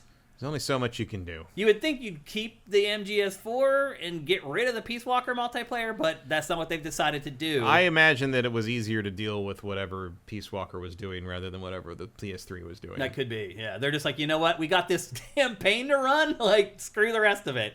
But we've been waiting a long time for Metal Gear Solid 4 to be playable on something besides the PlayStation 3. And to Matt's point earlier, same with God of War 3. I mean, but then I guess they said they put out a PS4 version. The PS4 of that. version. It was more the collection of the 1 and 2. But we've been waiting for this for a long damn time. And I really thought for a while there, because Konami, here's the thing. What is going on at Konami? All of a sudden, it's decided it wants to be a part of the video game industry again. Yeah, I mean, this has been building for a few years now. Yeah, but there was 7 or 8 years there where Konami just disappeared and just made money off pachinko. Yeah, I don't know what happened. Something internally, just caught on fire. Maybe some of the shareholders realized that they look pathetic. Maybe. To some degree. It's like, hey, we could be doing something with these things rather than maybe it was the Castlevania show. Who knows? They gave a whole section of this state of play to Konami. They gave so much of this to Konami that I was like, are you going to announce you bought them? No, did Sony buy Konami? They didn't. Do they own Metal Gear now? But it really felt like they were warming up for something. I know, it's what there. I thought so.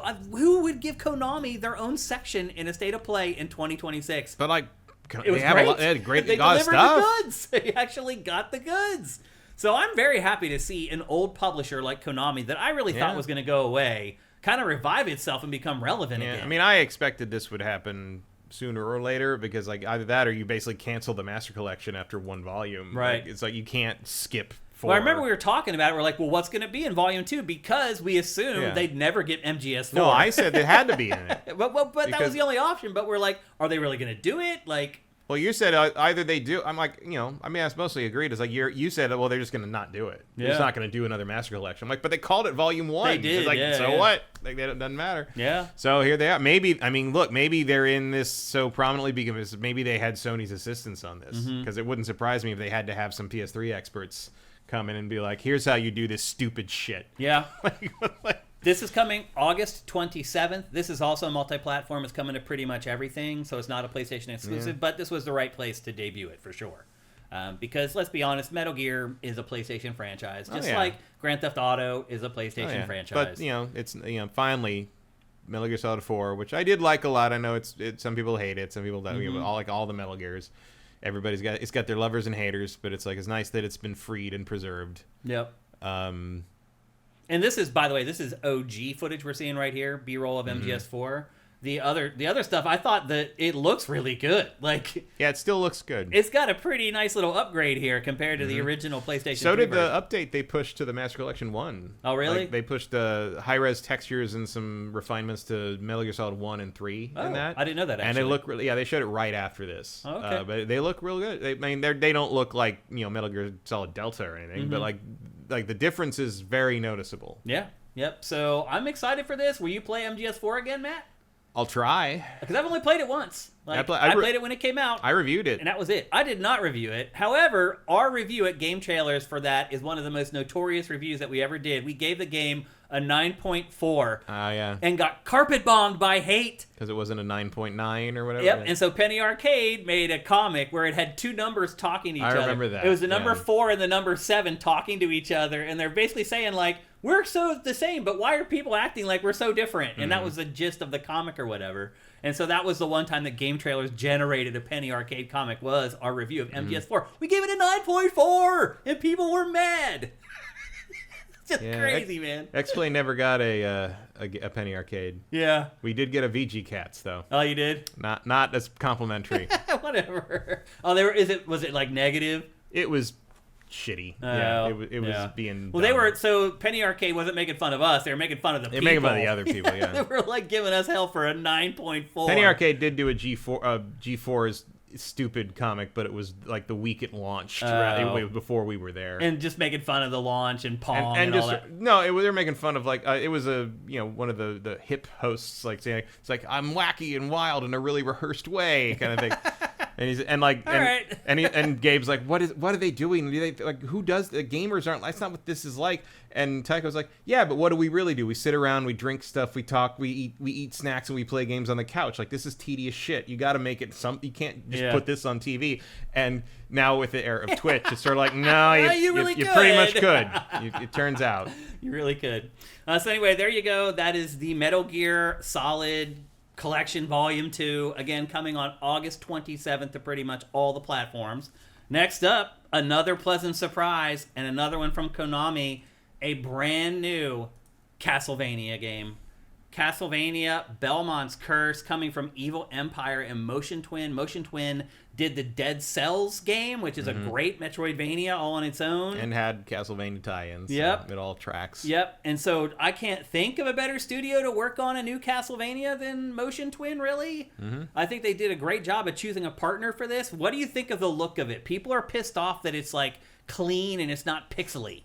No, what do you think? It shouldn't look People think it should look like pixelated. Symphony of the Night? Yeah. No, fuck that. Yeah. It's 2026. It looks pretty gorgeous. Like Castlevania has always looked about as good as 2D can look for its time, and that's what it should look like. To me, Castlevania was the franchise that pushed 2D. Yeah. Like, I couldn't wait to play the new Castlevania to see what they got out of the hardware that it was on. Yeah, regardless of whether it was Symphony of the Night or whether it was on the DS and 3DS. Yep. There was always some of the best looking 2D of its era. This is coming this year for the 40th anniversary of Castlevania. So not much long to wait. It's announced for PC, PS5, Xbox Series, and Switch, but not Switch 2, which is a little weird.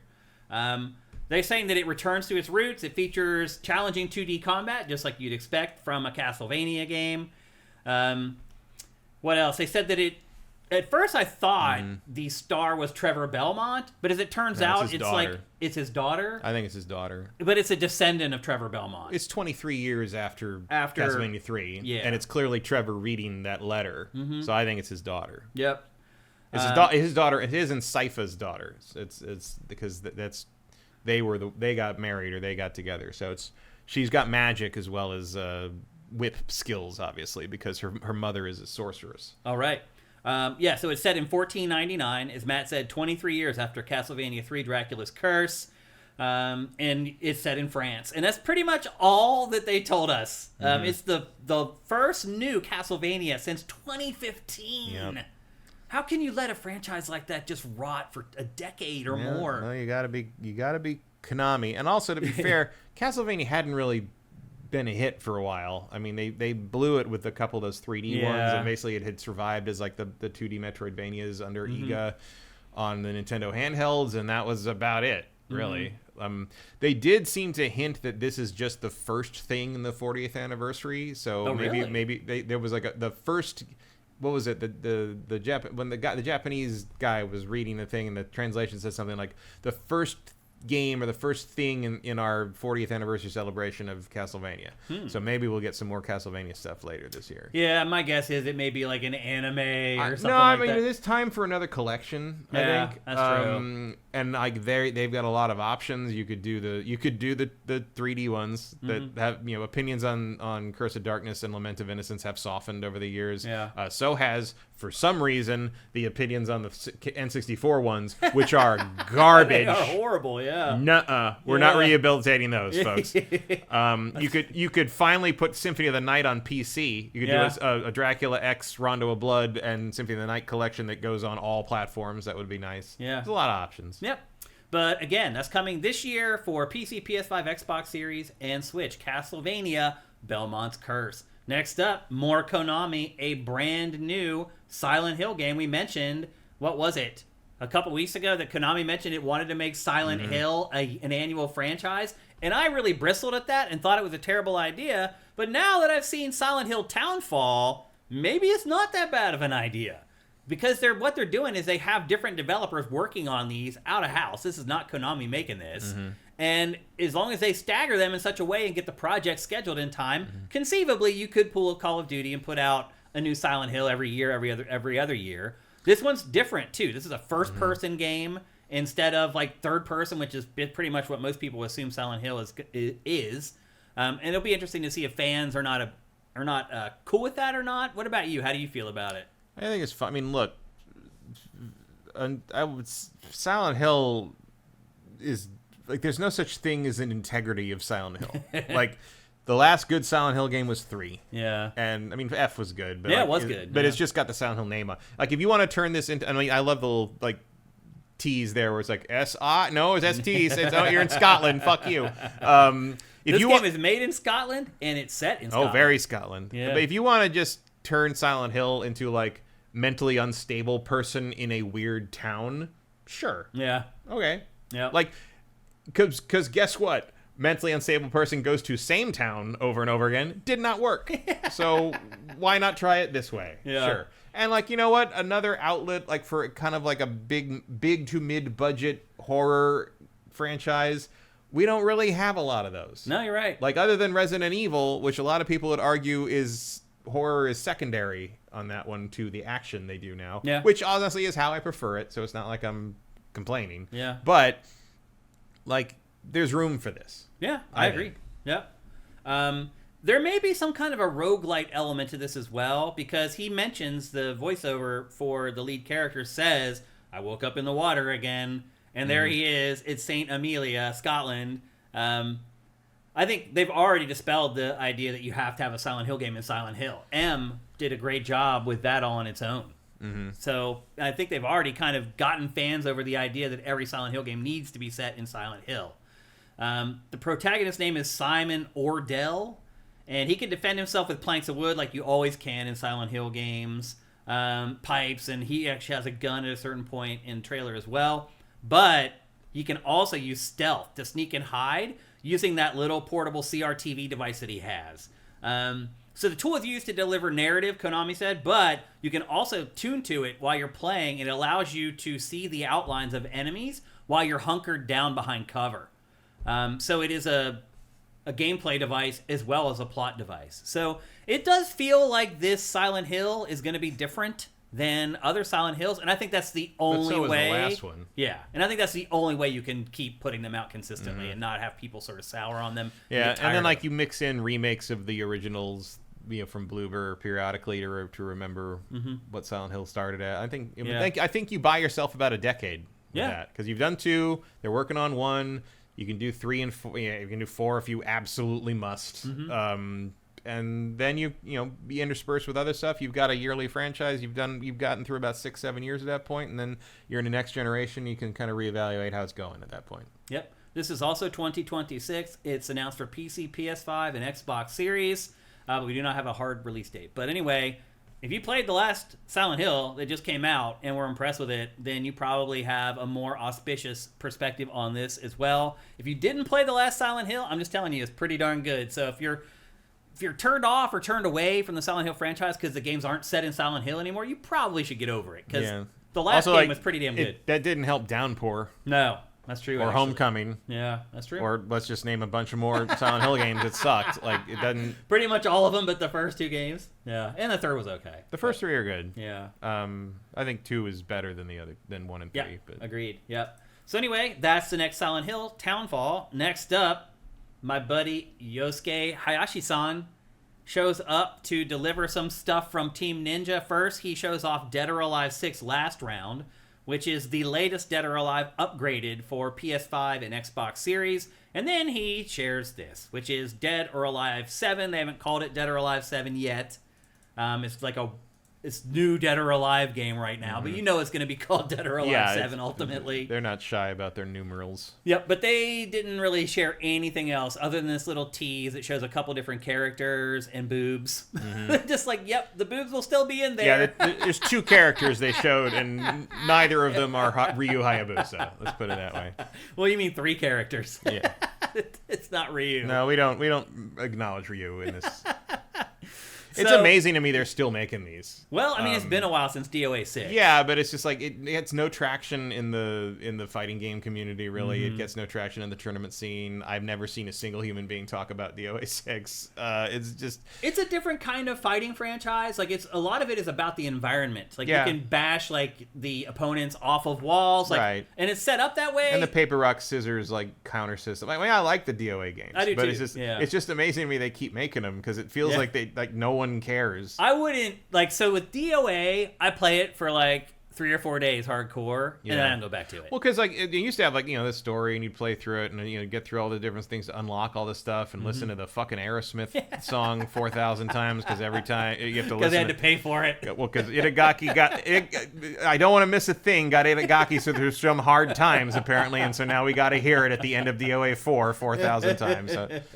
Yeah, it's funny. But it was cool to see Hayashi-san out there showing it off because he's like an executive now at Tecmo Koei. He doesn't really work in development anymore. So it's interesting. No, but he's from the old days. It's so. interesting they trotted him out there for that, which I appreciated. Maybe he's the reason they keep making them. Maybe. And I think it may have been a little bit of a nod to Itagaki-san recently passing away. They're like, this is his understudy. Let's bring him on. Because he hasn't done anything for Koei Tecmo in forever. It's a dark time for somebody. The Bloodstain director died yesterday or the day before. Yeah, at 52. Yeah.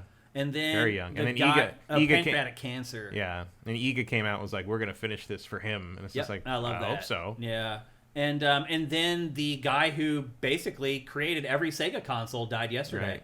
Right. Yeah. I mean, what's happening is that we're getting to the age where they're all going to die. Because this is the first wave of game developers. And if you think about it, they were in their 20s in the 70s and 80s. So, yeah, I mean, Yeah, we're getting there. We're getting there. So it's sad, but it just keeps happening. Like, then you have accidents and horrible tragedies like Vince Zampella. It does feel like these last 2 years we've lost a lot of big luminaries in the games industry. And I think it's going to keep happening. So I would imagine, yes. So anyway. Unless time stops. which would be great. Yeah. I would take that. So anyway. Yeah, China, if you got that drug that's in testing that makes everybody 30 again. Yeah, hit me up. You let me know. So anyway, that's Dead or Alive 7. What we saw there is all we got. They didn't talk about when it's coming out, what platforms, or anything. They're just like, we're working on it, and that's pretty much it, and that's all we got. Next up, I was surprised by this, but then I was like, why am I surprised? It's Kena, Scars of Kosmora, a sequel to Kena Bridge of Spirits, which was this little kind of indie-ish game that came out early. Was it early in the PS4's life cycle? I think it was launch window, I think. Yeah. It was very early, yeah. And it was good at the time. It was good. Yeah, I liked it. Both of us liked it. But it's been so long. It's been a long time, and I don't think there was any ever, like, solid idea of how well it sold or if it was going to, And I don't think it did sell it crazy well. But it was a good game. And I think PlayStation sometimes will overlook poor sales for a good game. Isn't that right, Team Eco? Yeah, seriously. I mean, it gave Team Eco so much time to work on its games. But anyway, this is also coming in 2026. It's now in an open world. If you remember, the prior game was kind of a corridor-based game. Yeah, it was more of a Ocarina-style thing. The last game was from 2021, so it's been about 5 years, which makes sense. It takes about 4 or 5 years to make games now.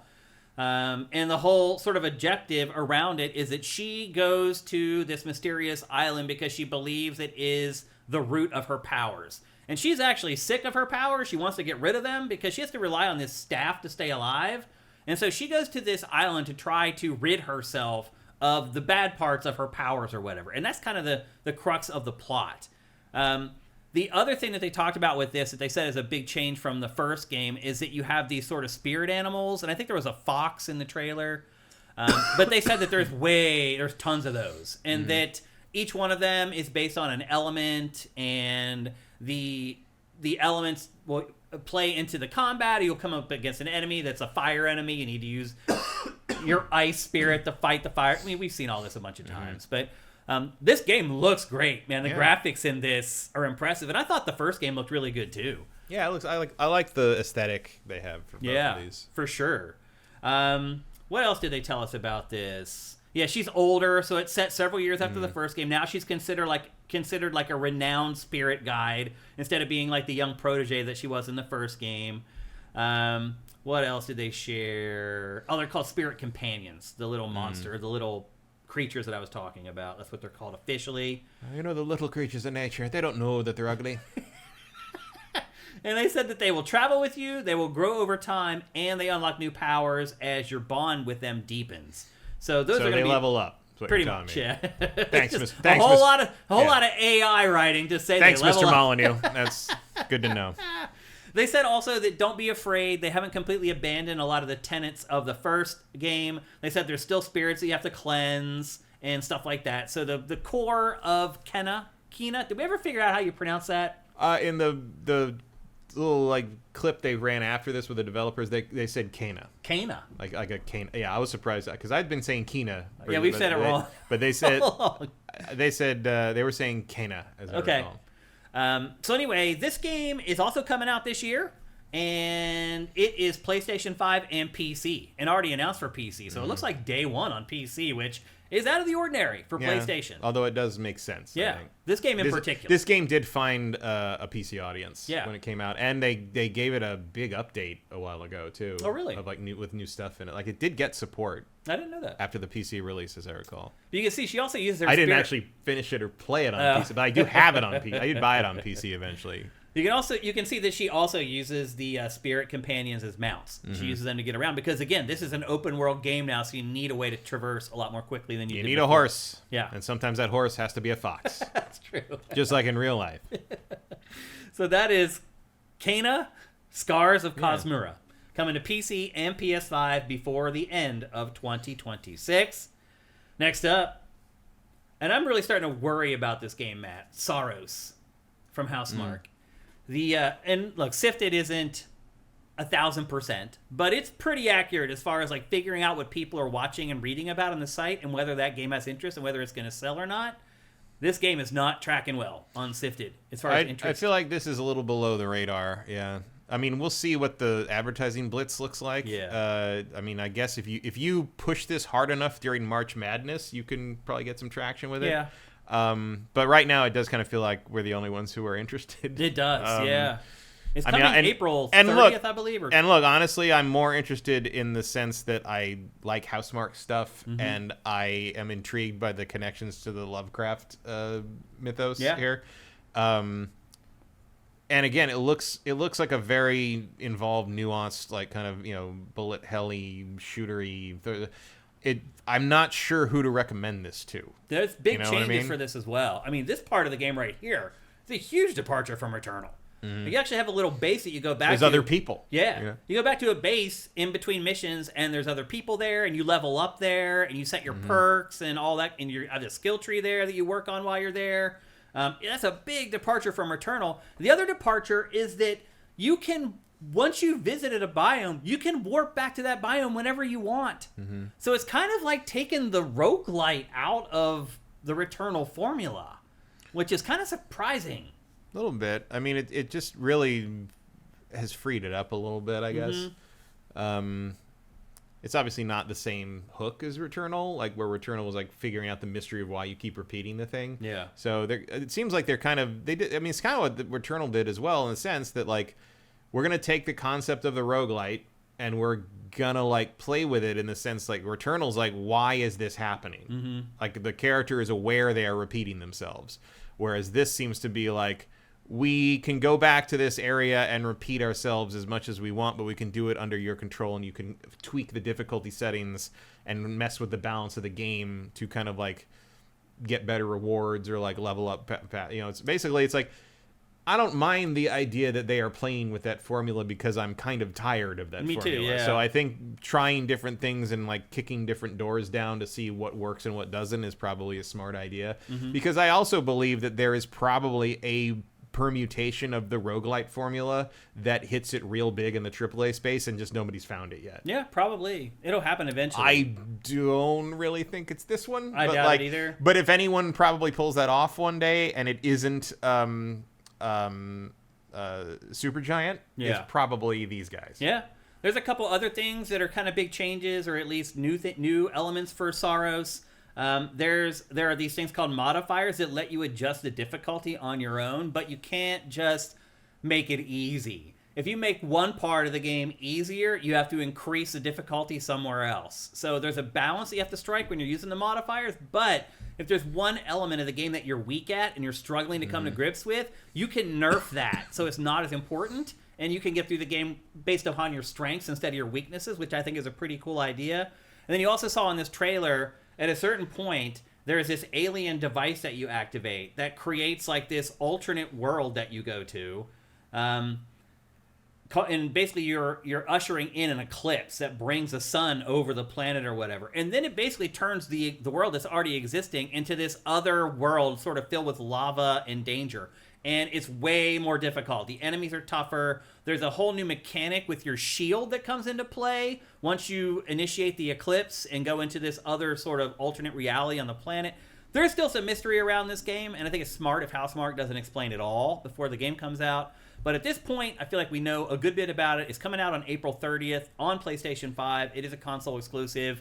I'm excited for this, but it doesn't feel like anybody else is. Mm-hmm. So we'll see if maybe that changes as we get closer. Again, they still have a couple more months of development for this, and my guess is they're going to really start ramping up the marketing and promotion for it.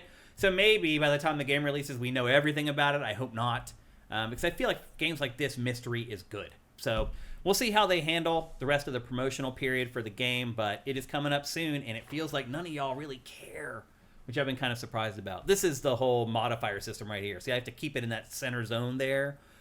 And all the things you can change are down at the bottom there, and then it affects the meter along the top there. So definitely some huge changes from Returnal. Returnal feels a little more pure as far as a roguelite is concerned, but you're right, Matt. I mean, how many games are doing this? Are using that formula now? Like all of them?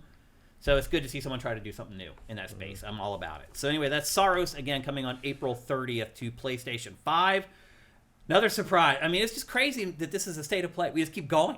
There's so many great games to talk about. Next up, a new John Wick game. A John Wick game that finally uses the freaking awesome combat from the John Wick movie franchise. We've talked about this. Remember there was that game called John Wick Hex that came out, which was this weird, almost like turn-based thing. We're like, what the hell? Like, that's not John Wick. John Wick is this crazy melee combat system where you pull out a gun every once in a while. Finally, one is coming. Now, the caveat here is that this game is not coming from a big, typical AAA publisher. It's coming from Saber Interactive. But I'll say this, even though it's coming from a smaller publisher, they did get Keanu Reeves in the game. So it has his voice, his likeness, and all that stuff, which is a big deal. Yeah, I think he's more open to this kind of thing after Cyberpunk because that was a positive thing. I think he gets it now, that games aren't this weird thing that he doesn't quite understand and is full of, I think he sees the positives in gaming now and being involved with it. So I think he also has learned that the community is much better than he thought it was. To him, yes. Yeah, well, he hasn't uncovered the dregs yet of the community. Everybody loves Keanu Reeves. Yeah. Like, even the worst in our community probably love Keanu Reeves and probably were cool with him being in Cyberpunk. So I mean, if you hate Keanu Reeves, you're wrong. You are. Like, he's just a legitimately good guy, period. Like, you'd never know he's worth all the money he's worth. Like, I have a couple personal experiences with him that back it up. So yep, he's a good dude. So we really know hardly anything about this. It's coming from Saber Interactive. It's coming to PC, PS5, and Xbox Series. And it's coming a while from now. Yeah, I think is what I got from this. It's set years before the impossible task. So to kind of figure out where it is in the timeline and all that kind of stuff, that's where it is. An entire game to explain why they call him Baba Yaga, even though Baba Yaga is not the boogeyman. It is a female, like, monster demon lady who lives in a chicken house. It sounds like the Babadook. That's Babadook. That's different. It is. That was a good horror movie. I thought that one was good. So anyway, we have... Baba Yaga doesn't wear that hat. What'd you say? Baba Yaga does not wear that hat. The hat that the Babadook does. So anyway, that's all we have on this John Wick game. But again, we've waited forever to have an action game. You think we'll be able to pull it off, Matt? Saber? showing a bunch of mocap in a trailer is one thing. Pulling off real-time combat like this is something entirely different. Very, very tricky. It's a little dicey. I'll tell you. I mean, it was kind of ironic because the day before this State of Play happened, when I hooked up my HDMI to my original Xbox, and one of the things I played was The Matrix Path of Neo. Wow. Which is, again, like, it's not terrible, but it's like Passable. They're struggling to capture that combat in that realm, and like, you probably can do it, but I don't know if we've ever seen anyone fully do it. Pactor told a story about that game in Pactor Factor like a month ago or whatever. He's talking about, what was his name that ran Shiny? Dave something or other. Perry. Dave Perry. Yeah. He said that Dave Perry told him that they made that game so you could not finish the game because they could not figure out how to finish off the game. And they ran out of time developing it, and so just made the final battle so hard that they thought nobody could beat it and no one would ever finish the game. Well, I remember the end of that game, though. The end of the game, the Wachowskis come out and basically talk to you for like 5 minutes. Yeah. And that's the end of the game. Yeah, I think he talked to Dave while they were making the game, and they were trying to figure out what to do with the end of it, and that's what he had come up with.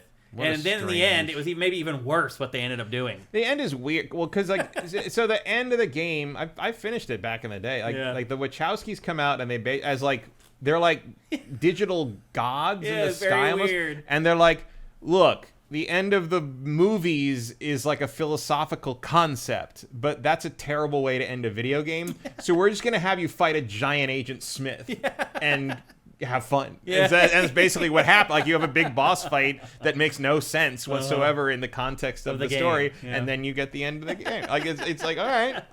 It's like one way to do it. You could just very blatantly break the fourth wall with the directors of the franchise. I guess that's one way to go about it.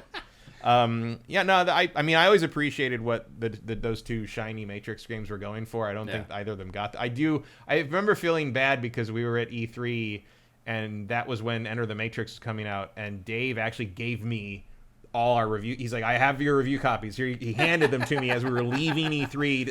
I had them in my bag on the plane going home, and then we gave it like a 3, and he was like, oh, and I'm like, I'm sorry. I know, I'm sorry.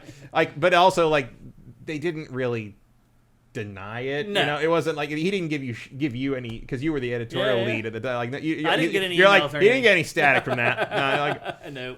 I think there was just like a little bit of disappointment, like, oh my god, we worked so hard to like meet up and make sure we got that on time so we can have it right away. Right, and it's like for a 3. Yeah. The game still ended up on TV, and that's what I always tell people that complain. Right. I'm like, we just put your game on TV, bro. Game's on TV. And they're like, and nobody else can do that for you. And they're like, okay. Yeah, in 2002. Even if we murdered the game, I would say that. And a lot of them would be like, all right. Yeah, that's fair.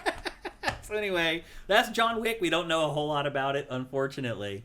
Swan Senpai says, I could slow down time and feel like a god. That's all I cared about. Yeah, I think a lot of people just wanted to fiddle around with bullet time. I mean, Enter the Matrix pulled that off pretty well. And then Path of Neo actually let you play as Neo, which was what everybody wanted, and it covered all 3 movies. Like Path of Neo, I actually picked that up on a cheap copy of the PC version a few years ago and played it with a couple of like upgrade mods and like HD thing. It's not bad. Yeah, like it's fun enough. Like I haven't gone back and played those at all. It feels okay. Right. Like there is probably room for a really good. There's room for a really good Matrix game along the lines of like what Hogwarts Legacy did. Absolutely. I think and you could make it now and it would be a hit still. Yeah, I agree. Well, we had that demo that they put out for Unreal. Right, the Unreal Engine 5 which was pretty like, hey, wait a minute. That'd be cool. It would be. And now it's gone. Does anyone want to make? Does anyone want to make? No.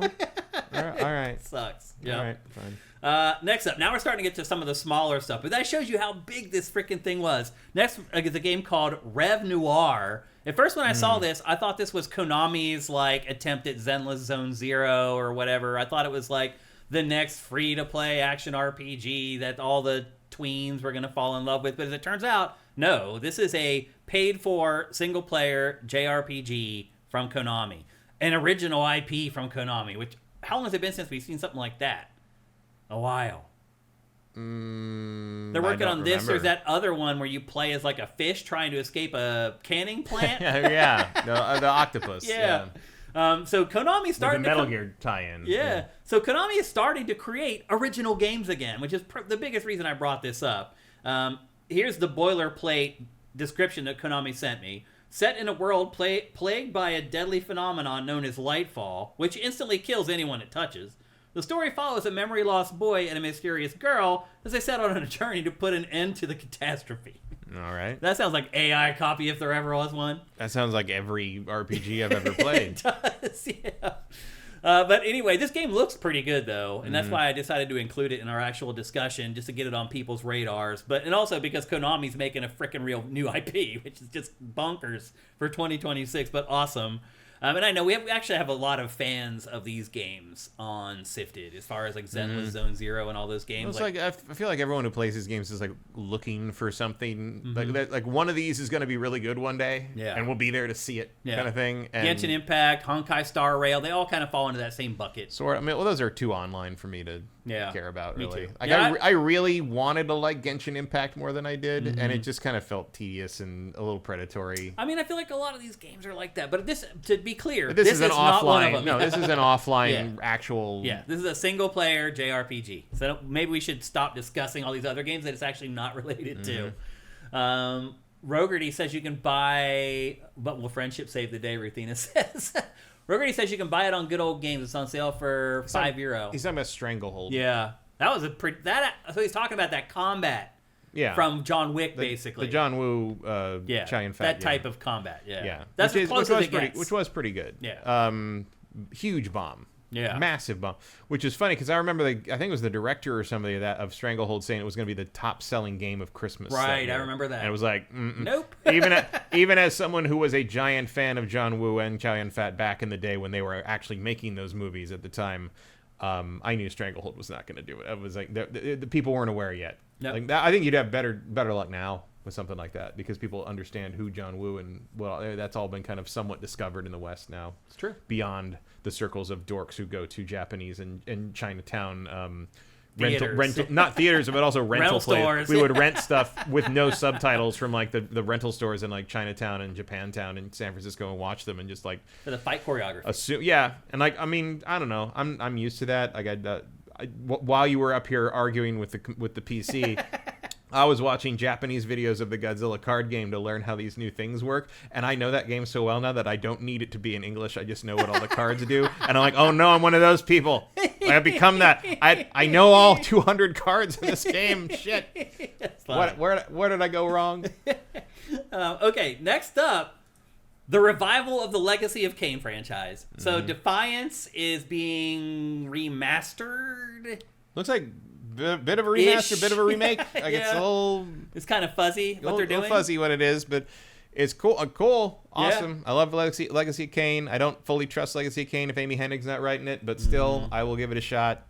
And then we have this, which is Legacy of Kain Ascendance, which is a brand new 2D side-scrolling spin-off of the Legacy of Kain franchise with the original VO people back, which is pretty awesome. Which so back in like 2014, 2015, I got Frank Welker and Peter Cullen's signatures on my Transformers DVD collection, and I was like, well, now that I got those two, because Frank Welker was hard to track down at the time, I'm going to try to get everybody who's still around for who did that. And so I went to, like, the next weekend, I went to this thing out in the San Gabriel Valley where like a bunch of old voice actors from the old shows were coming out, and I talked to Michael Bell, who was there, who voiced Raziel back for the old Soul Reavers. Yeah. And I had him not only sign the Transformers set, but I had him sign my copy of Soul Reaver. And I said, leave room for Simon Templeman, who's the voice of Kain, in case I ever get him to sign it. And he goes, good luck. He didn't think he'd ever do it again. And I'm like, did you think, like, I'm like, what about, can we more Legacy Kain? Because Defiance kind of love it. He's like,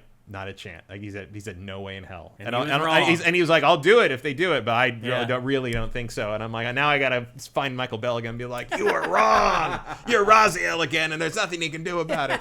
How do you feel about it moving to 2D?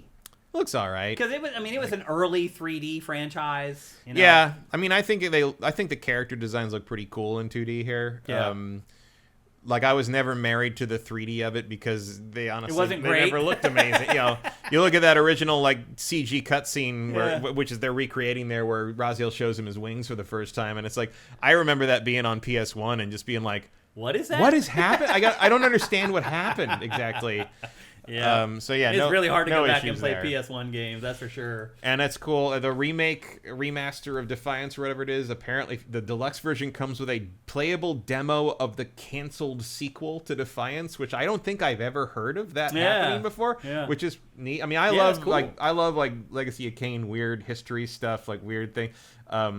Just because some of it's so weird. If you've ever seen, he used to post on NeoGAF, and now I think he was around on Reset Era, but he's also does his own stuff separately. This guy Mama Robotnik, who is I remember that name. Mama Robotnik is like the preeminent scholar of all Legacy of Kain, like history I remember and him lore. from the early days. And of he has NeoGAF written up huge histories of the development of what it is, what happened behind the scenes, the huge huge, like he's the, like maybe he's not a he. I don't, maybe I'm assuming too much there, but like Mama Robotnik wrote the definitive history of everything Legacy of Kain, including the MMO Nosgoth that was canceled well into like development, and a lot of people actually did play it. The drama of the development and fall of the Legacy of Kain franchise is almost as interesting as the Legacy of Kain franchise's own story. It's just a weird thing that could only have happened in the late 90s, and like just had the fortuitousness to cast top-level voice actors in an era where people just weren't doing that. Yeah, they weren't paying for voice because Simon actors, Templeman was Kain from that first, Blood Omen on the PS1.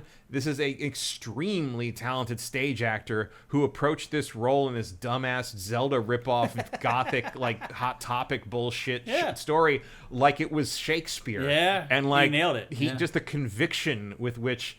He to this day, when I see the word respite or however you, I think of him. It's like within these walls, I could find respite. It was like, this is way more gravitas than this fucking game deserves. But I'm glad you're here, sir. Yeah, for sure. And that just continued all the way through the Soul River games, where Amy Hennig just wrote these incredibly heightened dramas that.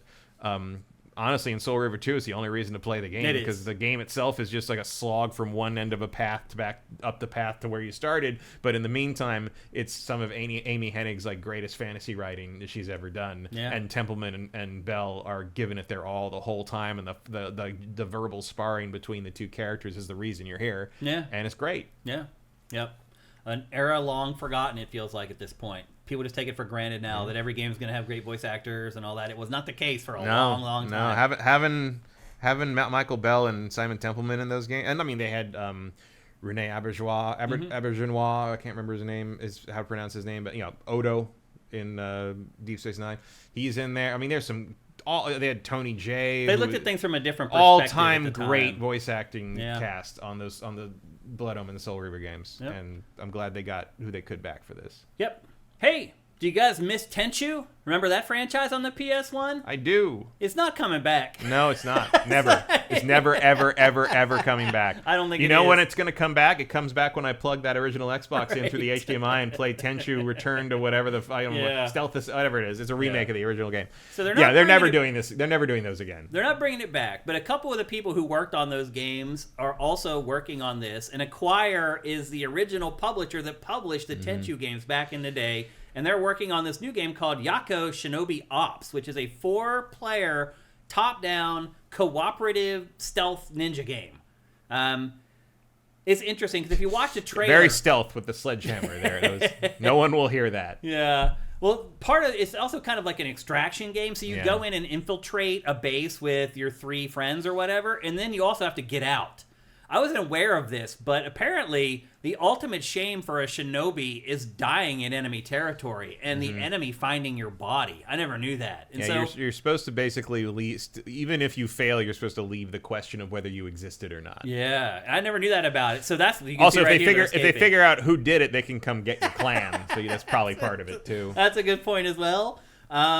This is coming in 2027, and they said you can play it by yourself, but they've designed... But good luck. Yeah, basically they're like, but you can try it. Yeah, you can try it, but we haven't tried it. We don't know. We would never do that. Yep. But that's pretty much the gist of it. Don't you have friends? Don't you have phones? I wish they would just do like a remastered trilogy of Tenchu or something. I miss Tenchu. Yeah. And there's this. They did that Shinobi-Do games on the Vita. Yep. There have been stabs made at it, no pun intended, but like this is not quite what I'm after. But hey, whatever this also takes. has like Resident Evil 3 Nemesis vibes in it. So there's something called the Pursuer that is in every mission, and it's just this huge enemy that you cannot defeat that just basically tracks your ass throughout the entire mission. And so there he is. Yeah, there are a bunch of different ones. It looks like. There are. Yeah. So this looks like a pretty unique game. There's certainly no other game on the market that's like it. But there's also stuff in this trailer that I'm like, that right also, there. like, that is like, are their feet even touching the ground? Like, they're skating along the dirt there. Looks awful. It's a choir. Watch this. Watch them. What? Not even an attempt to make that look right. Yeah, I mean, it is what it is. But I don't think I was going to buy this game because I think it's bleeding edge. No. It's more about the concept and the ideas and how it plays than anything else. Also, it has a very weird title that I'm thinking they might want to change before they launch it.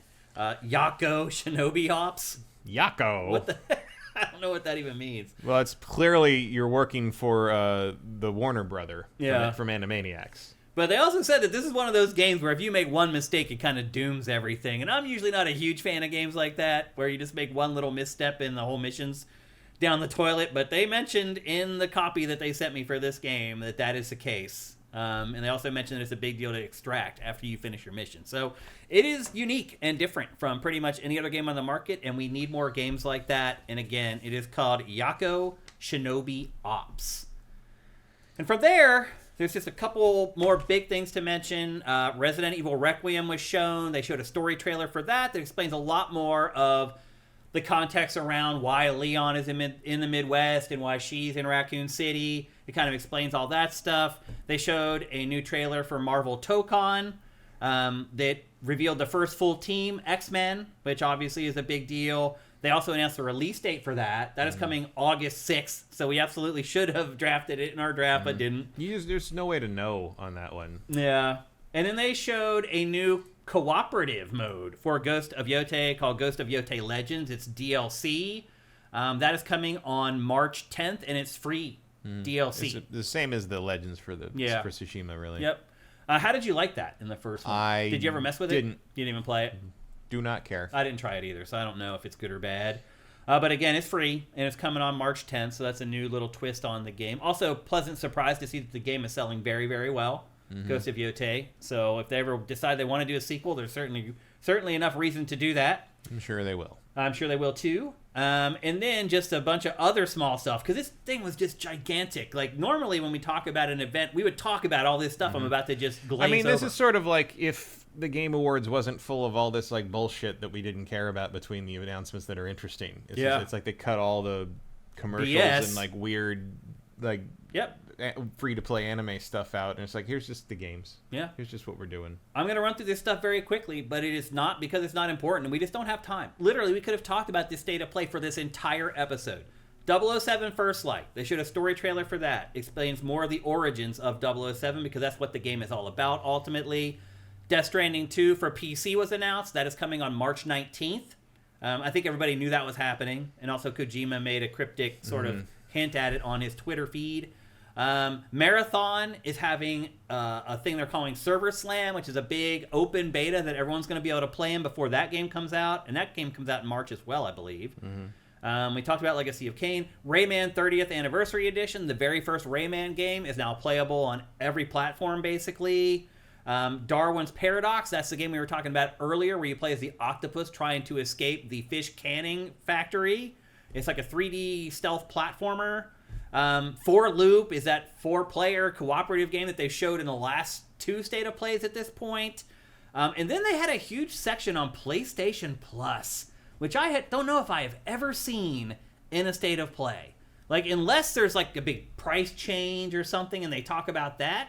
But in this, they were just talking about general PlayStation Plus, which I think shows you that like their focus financially is starting to shift. And I think you're seeing that with them making their first party studios create multiplayer games and games as a service. Sticking it to Microsoft. Or that could be we're gonna too. Twist the knife a little bit. But I think they realize that PlayStation Plus is this recurring revenue stream where people every year subscribe to it, and they want to make sure that people understand its value and why people should subscribe. Well, especially because of how many people have stopped subscribing to Microsoft's. Yeah. So it's probably a good time to highlight that they're doing it right, Certainly. so to speak. Yep. And then there was a bunch of other smaller games. There was this RPG called Crimson Moon, and on and on and on. Like, this state of play was insane. Like, literally something for pretty much every type of player, and in most cases, multiple things for pretty much every type of player. I think the only maybe thing that was missing from this was an announcement of a big first-party game other than the God of War trilogy that they're remaking. But otherwise, like, this is... They could just be saving something like that for June. Yeah, because they're probably going to do another one in 3 months or whatever. But, you know,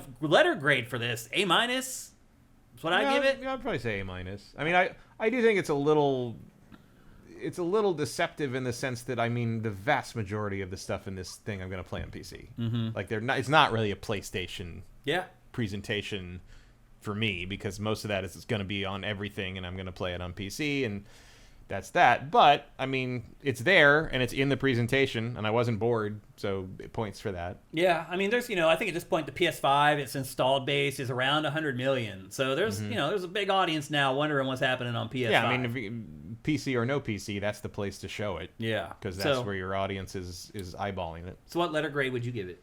I'd probably give it like an A-, B+ in there. Yeah. Really, really good. And I hope these keep coming, man. If The we only- get one of these every 3 months. The only detriment is that there really wasn't much actual PlayStation content to it. Yeah, because there isn't. Yeah. I mean, But spoiler alert, there isn't a lot of first-party PlayStation content. Right. But that's also kind of the point that I've been making for years, is like, it doesn't matter. Yeah, especially Like, now that most Xbox people- is irrelevant. Most people just consider PlayStation, I mean, Xbox has been irrelevant for 10 years. People were still, up until Series X, though, people were, I mean, Xbox One sold 70 million units. Like, people were still buying games for Xbox back then. They're not buying games on Xbox at all now. I mean, why would you? I mean, there's no reason to. So, Yeah, but I mean, I think the where we are now with Xbox began the moment they announced the Xbox One. That's when it started. Yeah.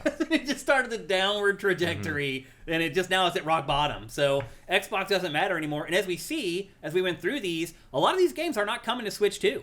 Like, I really thought a lot more of these would. And I realized I wouldn't announce that in the presentation. But after it was over, and I was going to official and getting, like, all the press releases coming in, like, hardly any of these games were announced for Switch 2. And we'll see. I mean, as we know, Switch 2 dev kits were pretty late. Right. So there might be Switch 2 versions later, but they just aren't at the point where they're ready to say that yet. Yeah. And we talked about Switch third party a couple episodes ago. I did a big rant on Switch 2 third-party support in the Shane Satterfield show a couple episodes ago, so we've kind of talked about that in the past. But anyway, overall, I think it just encouraged me for the year in general of video games, regardless of whether it's on PlayStation or Xbox or PC or whatever.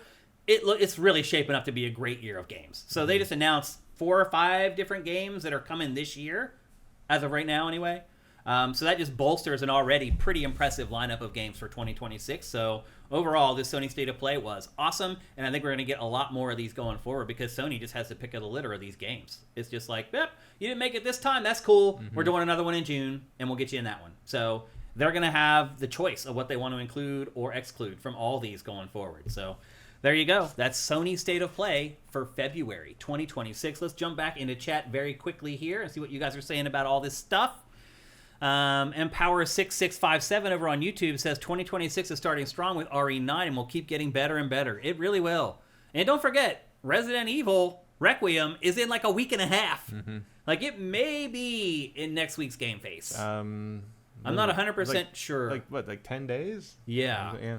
I don't know it. So I know I'm getting code early for the game. I've already been contacted by Capcom about it, but they didn't say when I'm getting it, and they didn't say when the embargo is. So it's possible that it's in next week's GameFace. We'll see. That'd be like, what, three days before it comes out? Yeah. It's possible. Probably will. I mean, the embargo will probably be up that day, maybe. Yeah. So we'll see. But I may be getting it here in the next couple of days. I'm very, that would very suck excited. for me. Yeah. Well, I mean, the way we usually do this, if I get stuff early, is like I do the initial one, and then we follow up with you the second week. Because usually this only happens with the gigantic games. Those are the ones I tend to get sent from publishers more often than the smaller ones for whatever silly reason. It should be the opposite. You would think our smaller game needs more coverage, but for whatever reason, the big ones, they give me no problem. It's the smaller ones where they're like, well, I don't know. It's extra bizarre because it's not like it costs you more to send a code to anybody. I'll never understand it, Matt. These people have known me for 40 years at this point.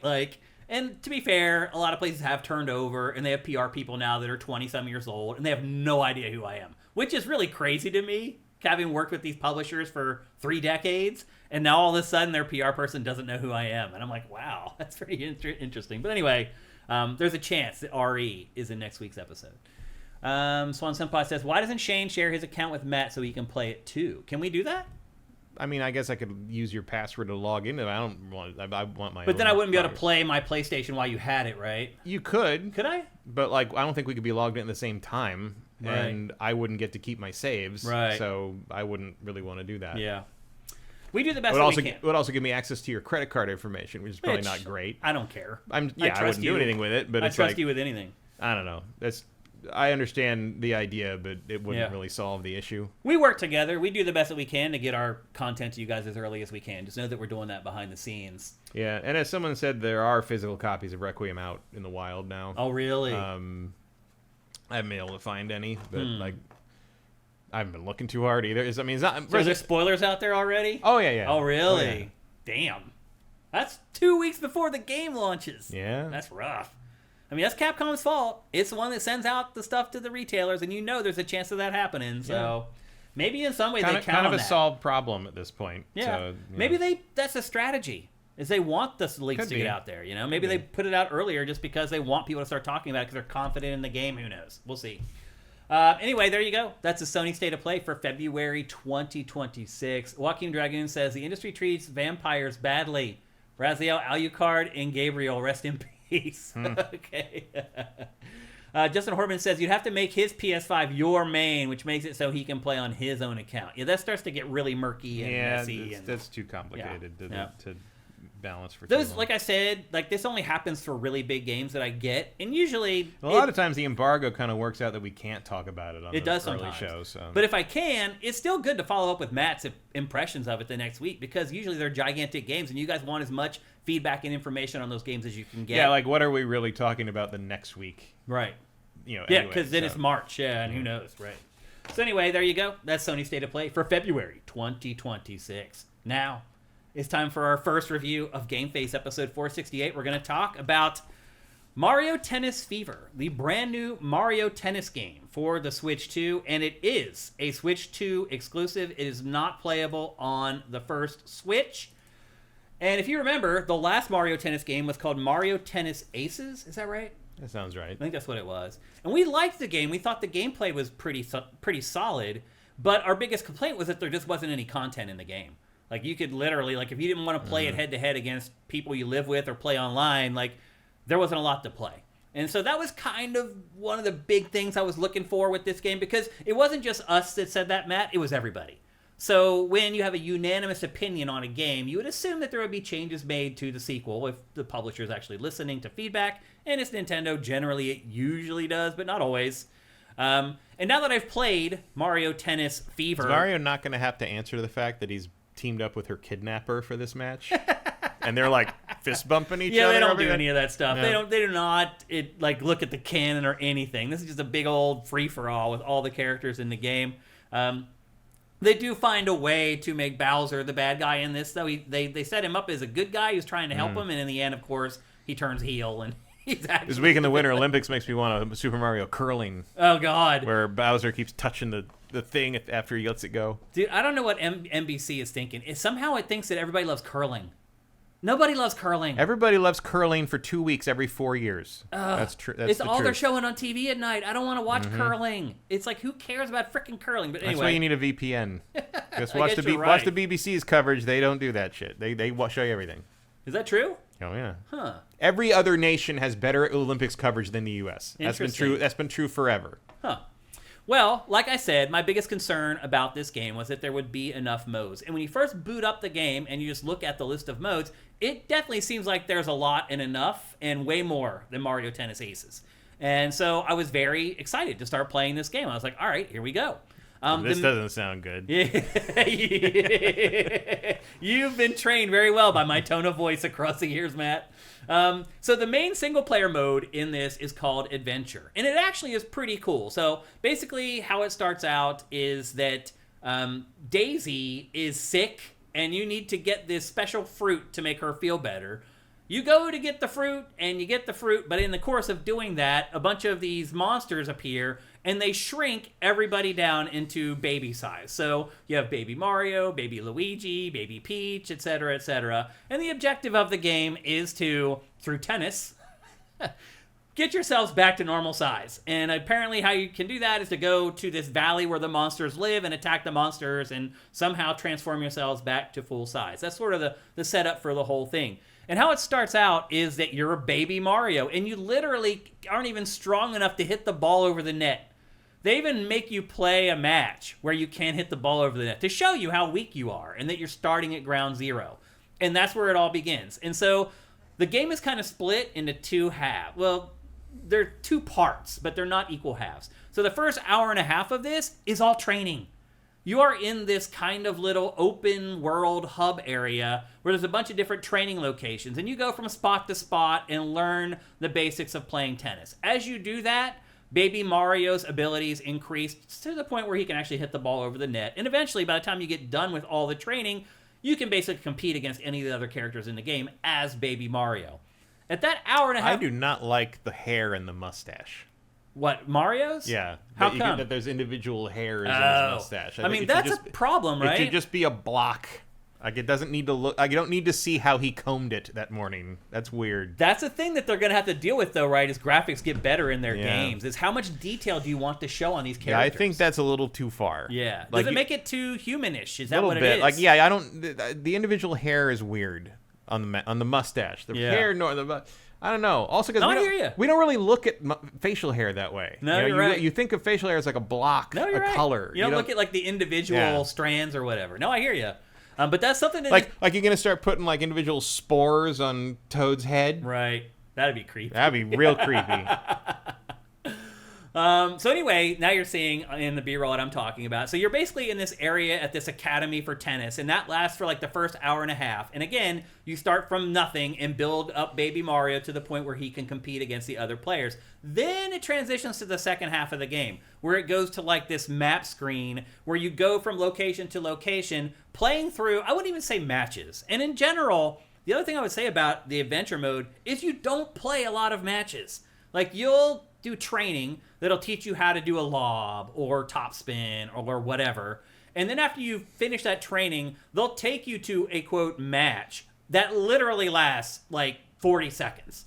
Like, you try your topspin 3 times, they're like, you're good, they level you up, and then you go and do your next training. Rinse and repeat until you've learned every ability in the game. And once you do that, you leave the school, and you go on your actual mission to try to resize yourself back to normal size by taking on these monsters in the valley. And at that point, the game shifts to like a map screen, a typical Mario screen like you would see in a 2D Mario game, where you go from spot to spot. But again, you don't play a lot of matches while you're doing this. It's all like these little like mini games that teach you how to like place your shots better, and just tons and tons and tons of boss fights. So the whole adventure mode is like a tutorial? It is. I mean, it kind of is, actually. Because even the second half of it, when you're in the valley trying to track down the monsters and return yourself to normal size, you don't play a ton of matches. It's mostly boss fights and just these little, like, weird, like, mini games that, like, teach you how to hit the ball higher. Because as you start playing through some of the matches, like, there's all these weird variants where there's, like, rings in the sky and things like that. And you have to learn how to get your shots exactly where you want them. I didn't realize the Mushroom Kingdom was so obsessed with tennis. This is all backyard of the kingdom we've never seen before. This is the academy. This is the tennis academy. Okay. This whole section here. This is again. Bowser doesn't attack this one. No, you just hang out in this for like the first hour and a half or 2 hours. Well, I guess he likes tennis, so he wouldn't want to damage. You don't want to ruin all that.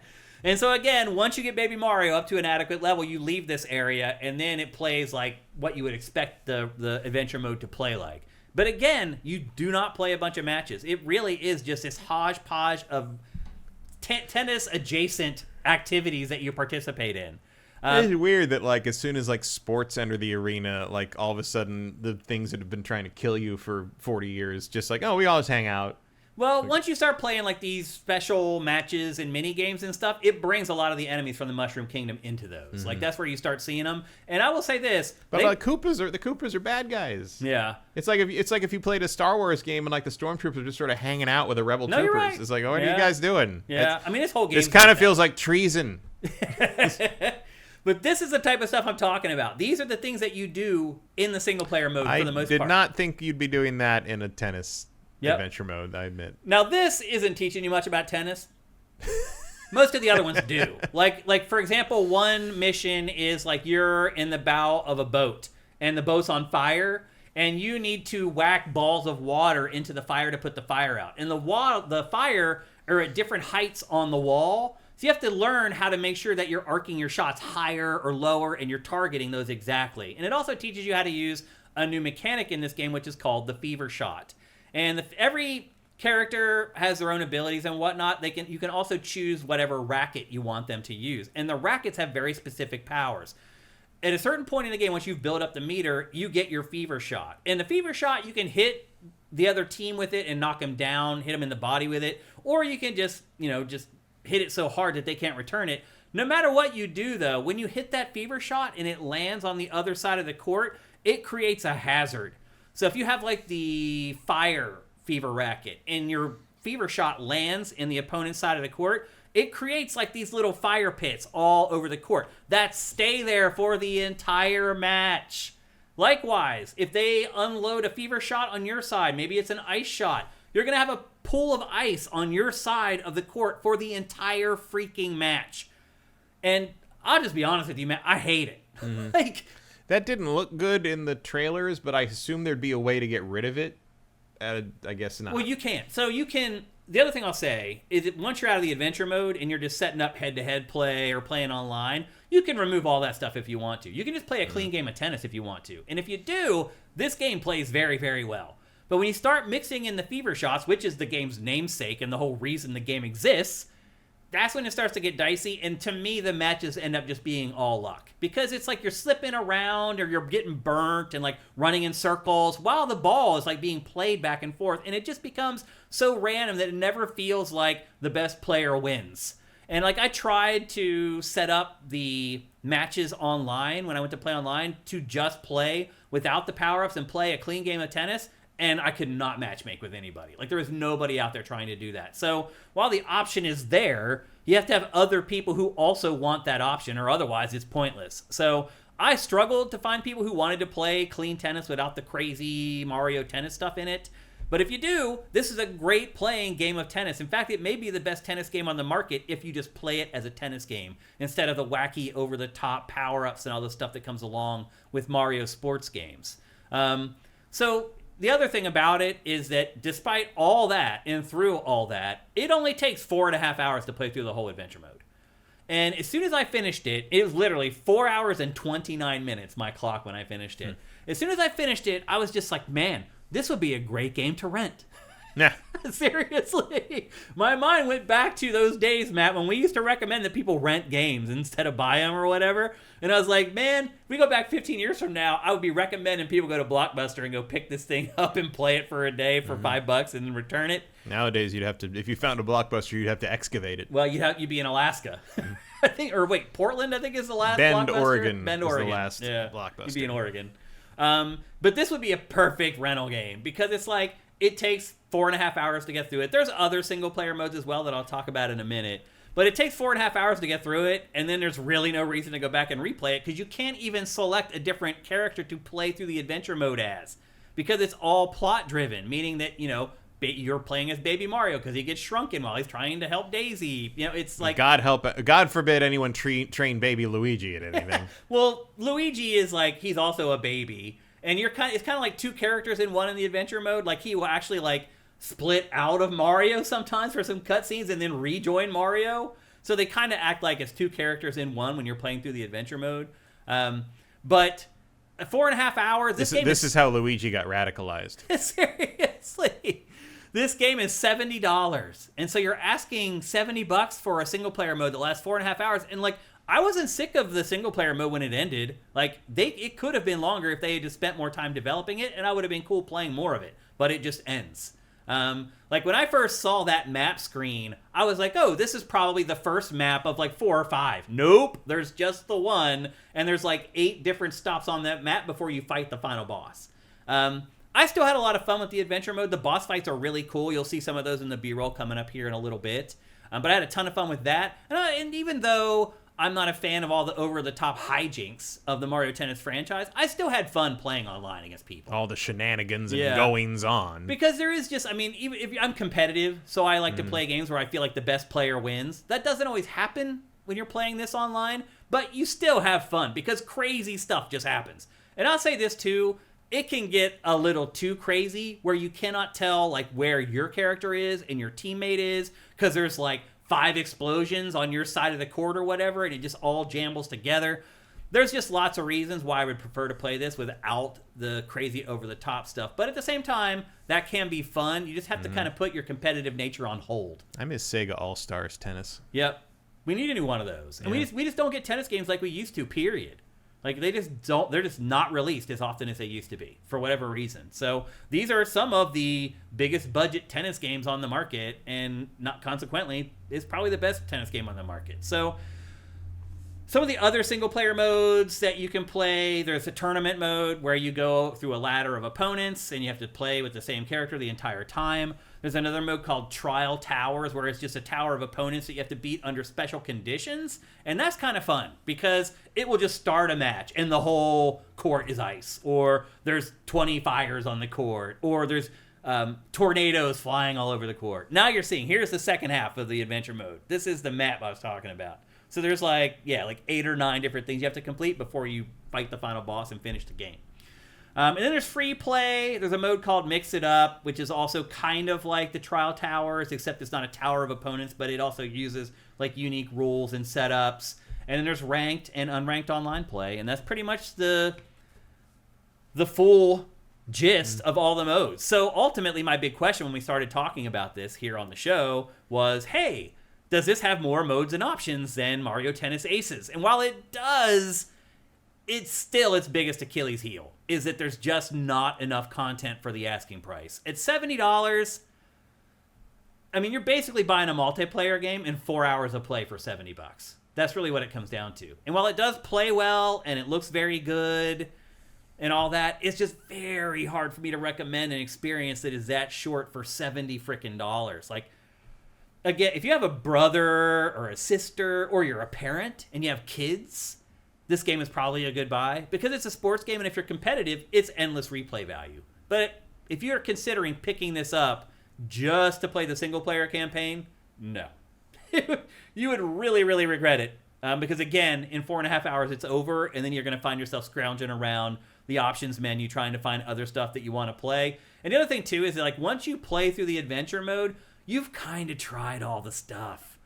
Because they mix it up so well with boss fights and some of the mini games that you were looking at. It's like, once you finish the adventure mode, those other options don't provide a whole lot that you haven't experienced already. So, is this better than Mario Tennis Aces? I think it is. Like, I'm pretty much graphically, audio, like this Nintendo game lets you turn down the music, Matt. I know, it's a revelation.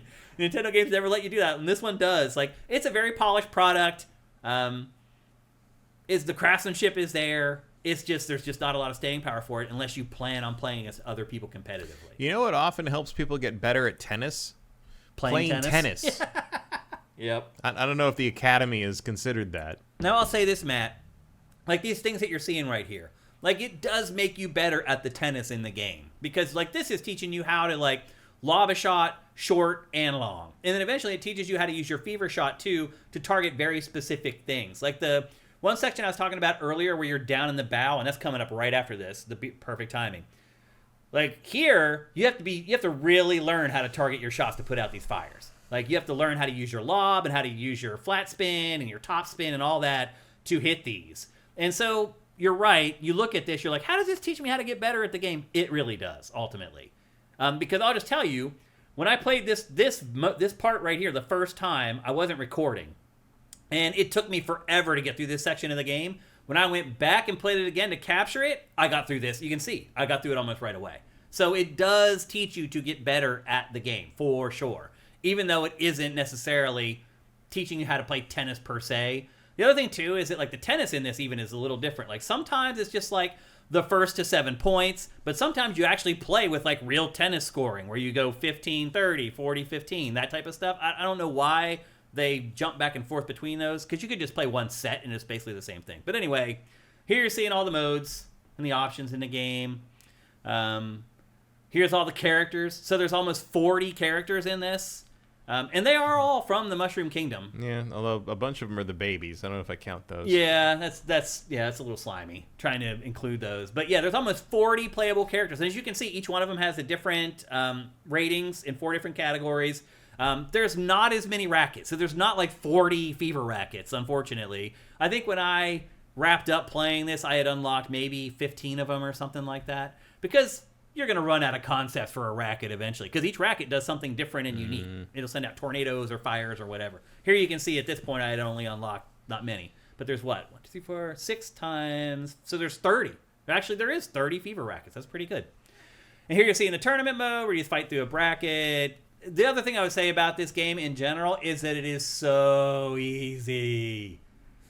I don't think I ever lost. So the CPU cannot handle net play. So if you run up to the net, you'll win every time, like instantly. Like they won't rush the net. They'll let you stand there and just immediately return their shots. They'll never come up and challenge you. And the other thing I would say too about this game, and I think most tennis games, and maybe sports games do this too, is like once you rush to the net, like you're holding all the way left or all the way right when you're hitting your shots. But it doesn't happen. Like they go right to the opponent. And then on like the 5th one, it will actually slice it exactly how you're holding the control stick. So the game kind of controls whether you hit a winning shot or not. Because you're doing the same thing every time, but I think it's relying on a percentage or whatever of how many times that character should be able to land that slice shot.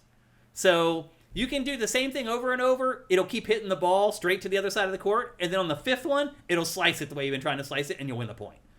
So the CPU in this is dog crap.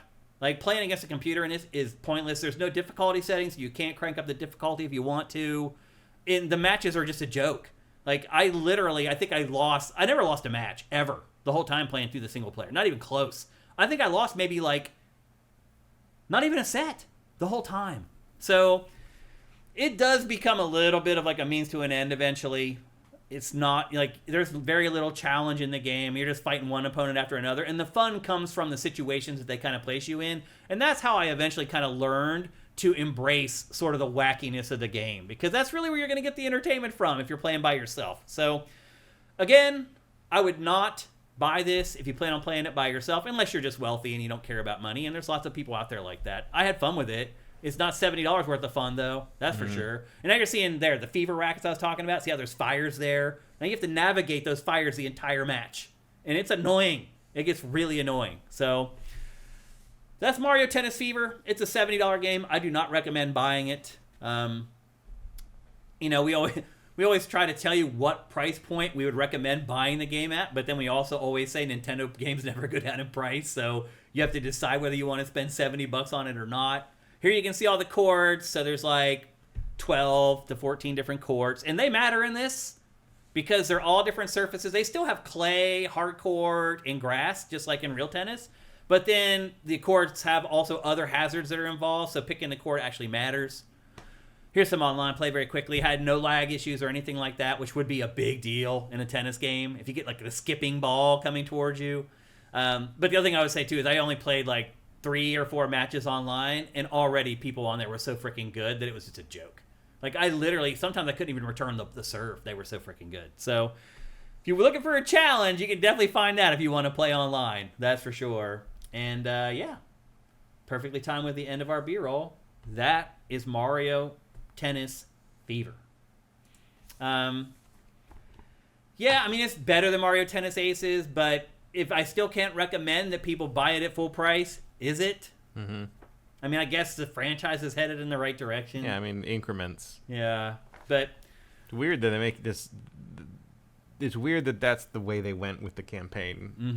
So we're gonna they're gonna turn to babies and have to train in tennis. Do a bunch of mini games for the next 4 hours. I feel like there are other things you have to worry about if you were turned into a baby, but I mean, the whole thing also is absurd. you would also have to relearn how to play tennis. That is technically true. It would be awesome, though, to see a Nintendo game that actually took stuff like that seriously. Yeah. It took the conflict that you mentioned earlier with Bowser. If it actually looked at that stuff, it actually worked around it instead of just ignoring it. It would take so much work, and Nintendo would never do it. No. It's not happening. Well, all the side stuff seems to be kind of its own thing. Like, at no point in the mainline Mario games did they ever mention that they went kart racing with Bowser last week, and now he's trying to kidnap her again. Like, yet this game brings in elements from like every Mario game and just puts them on the tennis court or whatever, and everyone just accepts it and it's fine. So yeah, I don't think Nintendo's ever going to care about canon in the Mario sports franchise. I mean, anything or anything really. Yeah, and that might be for the best. Because when it's tried to explain like the whole Zelda timeline, it actually ended up like turning me off. It's like you guys don't know what's going on at all. Like, let's just let it be. 3 different timelines that split off from 2 different places and all that. No, it's like, that's not legit. Let's just ignore that.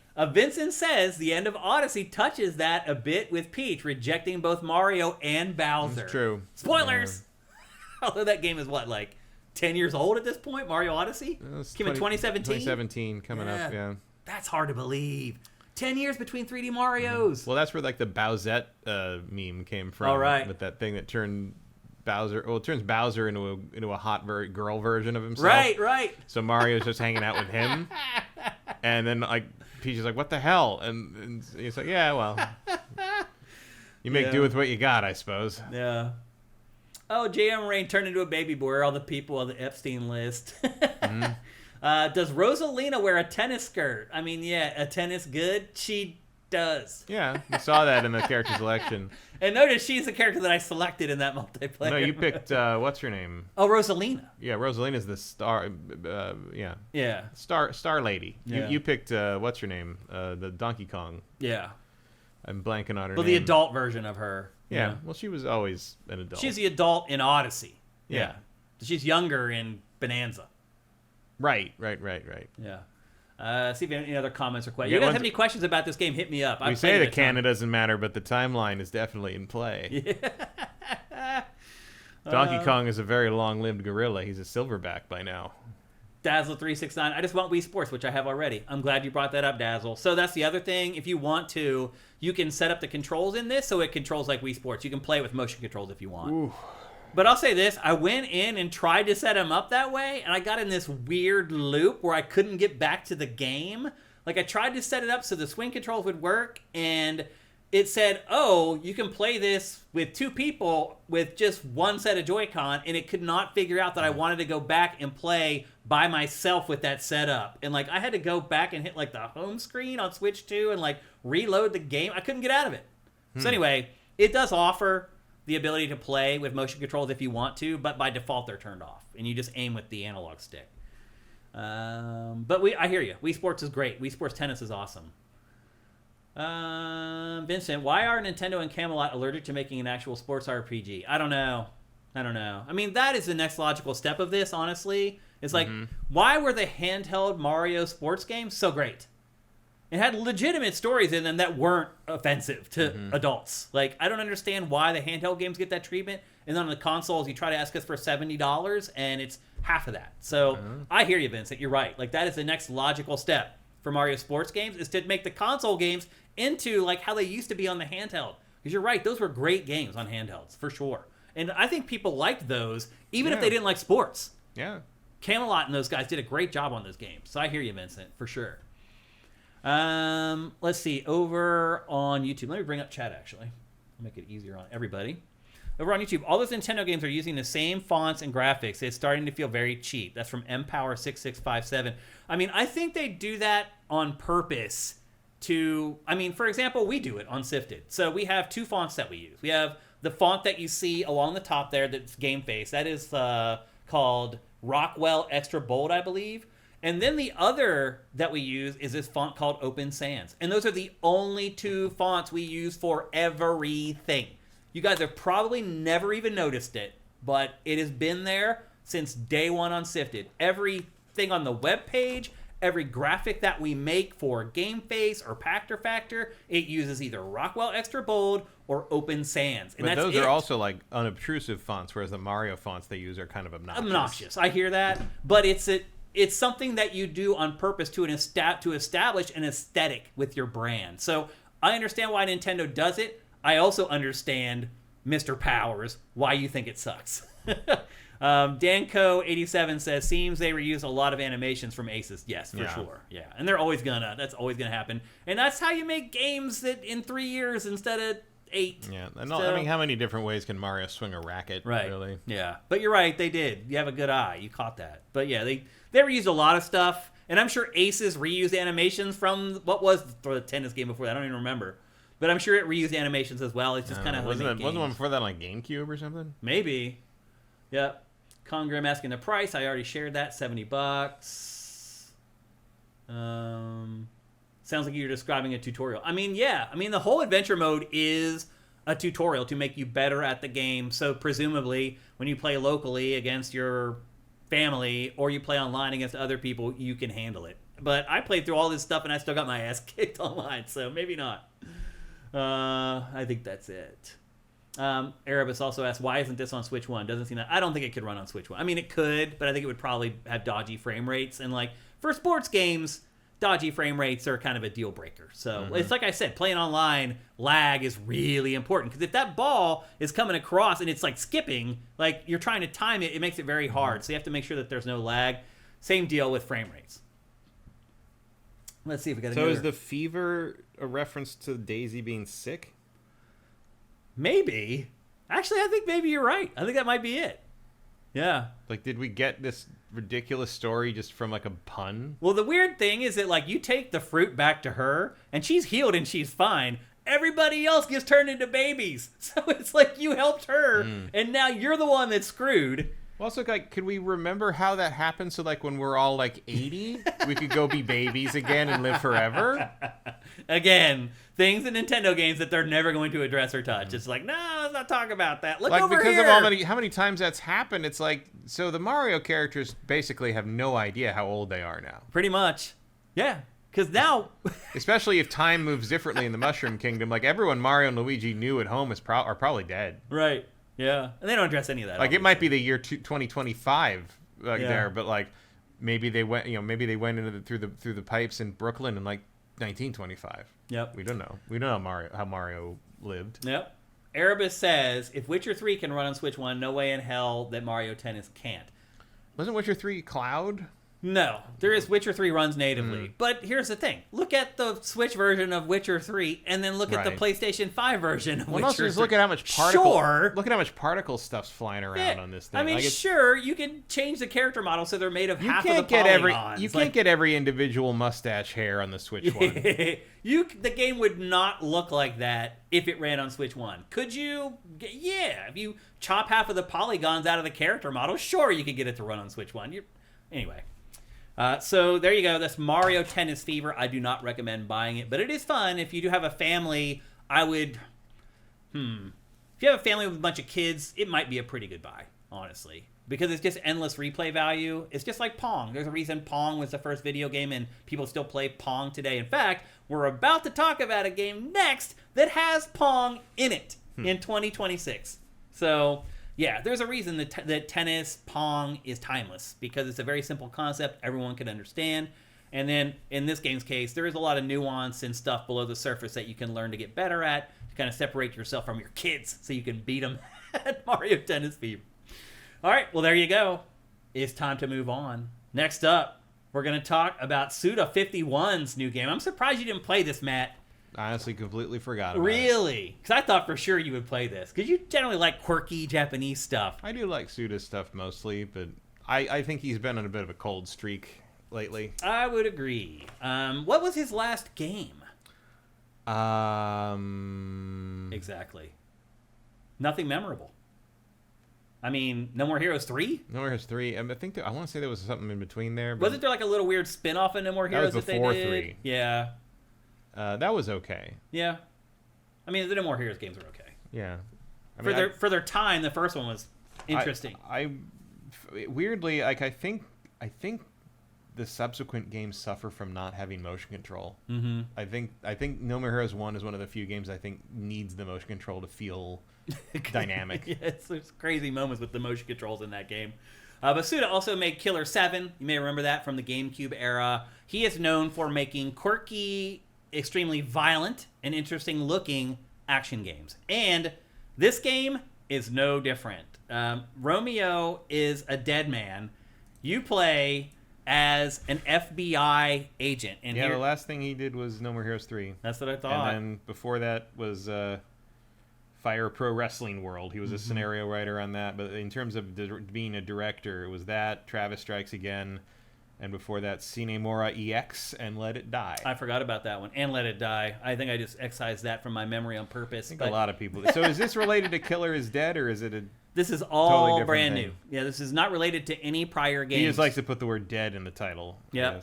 Well, here's the whole setup for the game. You're seeing it right now. You play as an FBI agent. You're driving down the road. You come across this body laying in the road. You run up to try to help the person and see what's going on. And then literally all hell breaks loose. And you're attacked by this crazy interdimensional creature. Your dad is there with you. Or no, your dad isn't with you.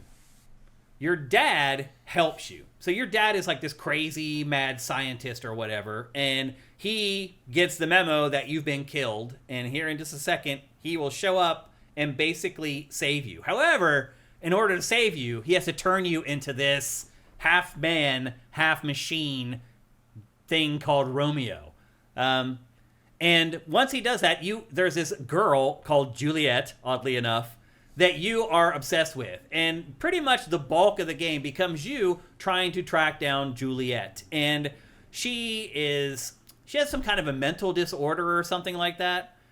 So it's like she disguises herself as bosses, or you think that she does, but in actuality, it's not her. So it's like this cat and mouse thing.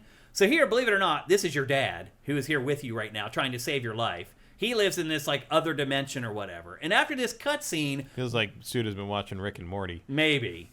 And after this cutscene, you don't really see him again. He becomes a patch on the back of Romeo's jacket that talks. And he becomes the narrator for the entire game. And he's just a patch on your jacket that's talking. It reminds me a little bit of the doll in Death Stranding. Reminds me of your boyfriend's head in Lollipop Chainsaw. That too, yeah. Or the head in God of War Ragnarok. It's like this thing that kind of tags along, provides comedic relief, gives you instructions when you need it and stuff like that. But anyway, your dad has turned you into this crazy dude with the samurai sword, and your objective is to try and find Juliet. And to do that, you go through self-contained worlds. This is not like an open world game. This is literally a game where you have a hub, and then you go from that hub out to the different missions, complete the mission, go back to the hub. So the design of this is very simple. It is a bit of a throwback, and it feels like all Suda's games are kind of this way.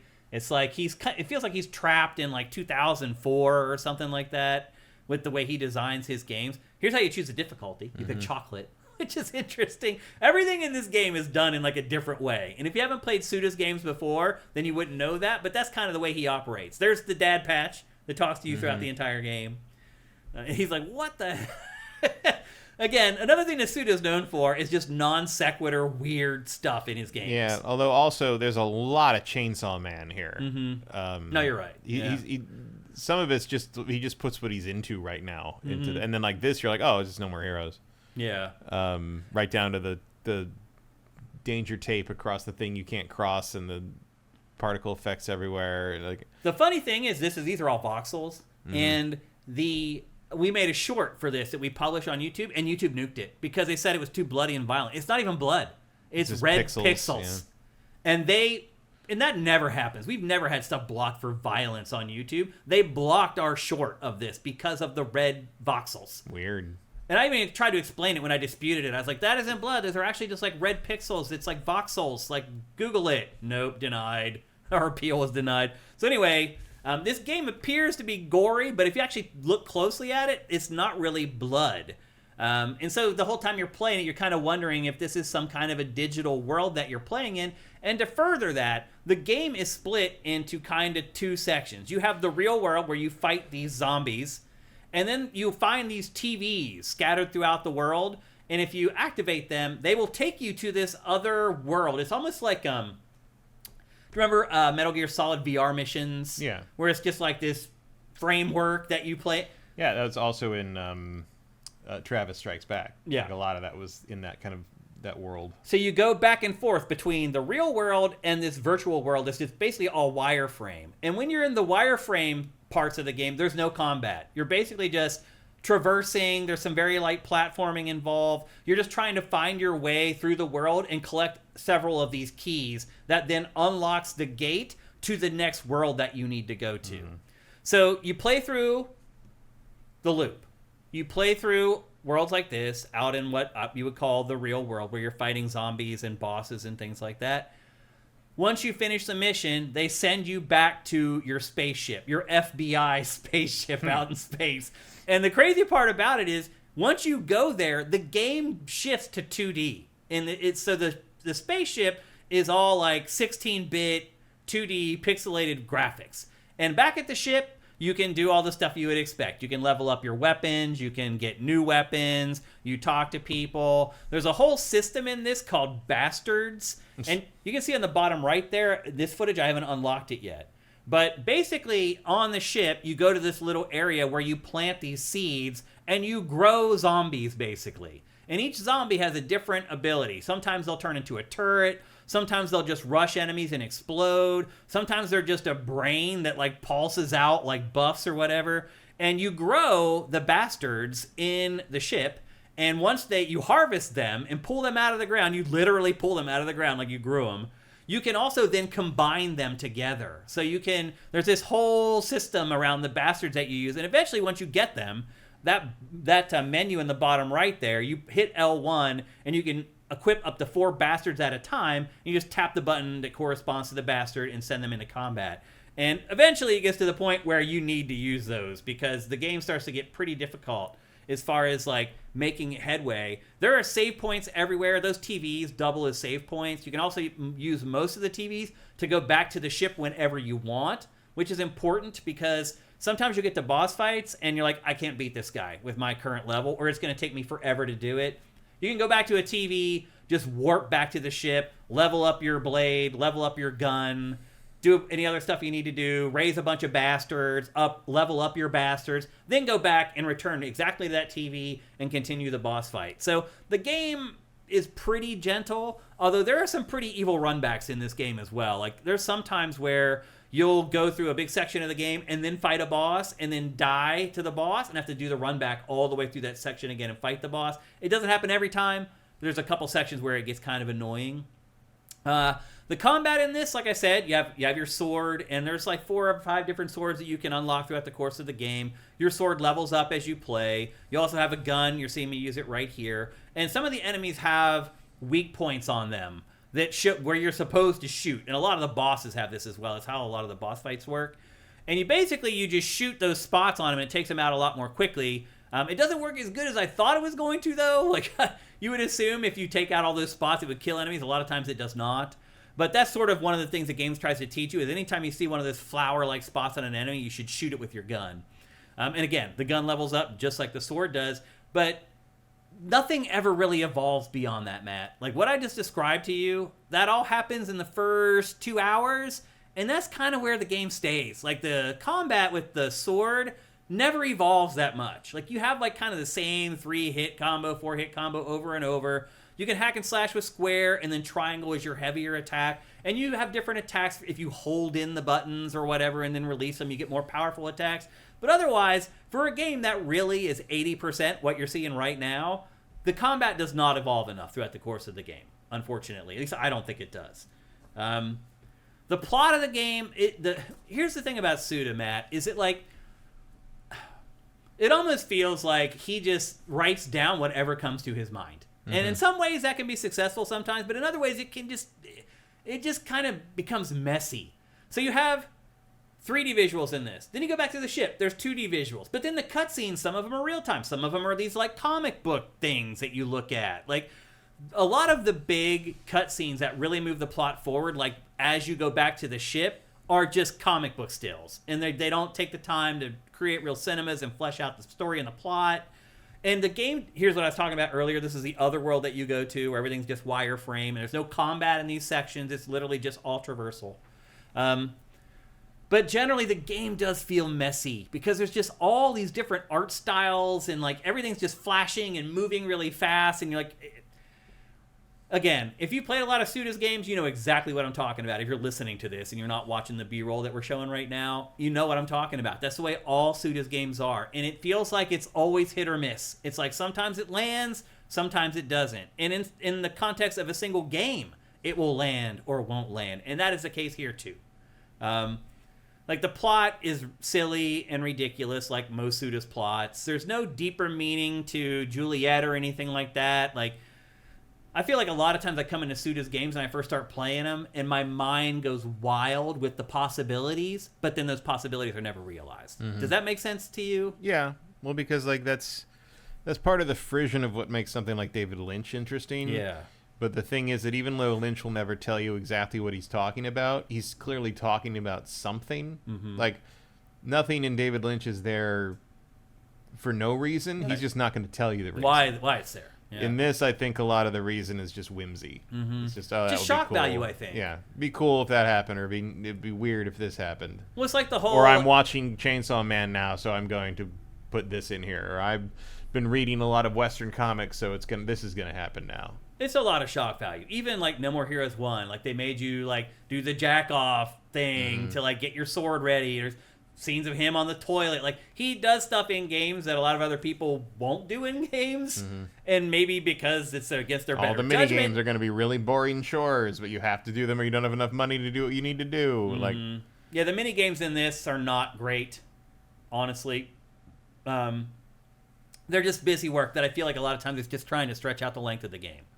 There's 8 missions in the game. I got to mission 5 and the game crashed.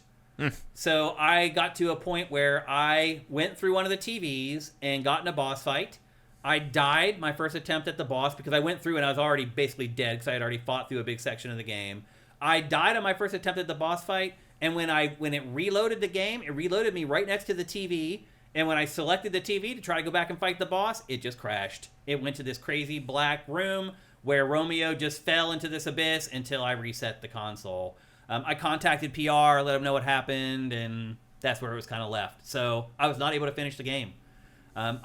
So you can save at those TVs whenever you want, but I wasn't going crazy with saves. Like I didn't think it was going to crash, so I wasn't like basically scum saving, trying to cover my ass. As it turns out, I should have been, because once the game crashed, it also did an auto save over top of my save that I had there. And I went back and looked at my prior saves, which I didn't have that many of, and they were like 3 hours from where I was. And I was like, I'm not going back and playing through 3 hours of this again that I already played through. So I contacted PR. Obviously, if you've done this long enough, you know there's nothing they can do. But I figured I'd let them know.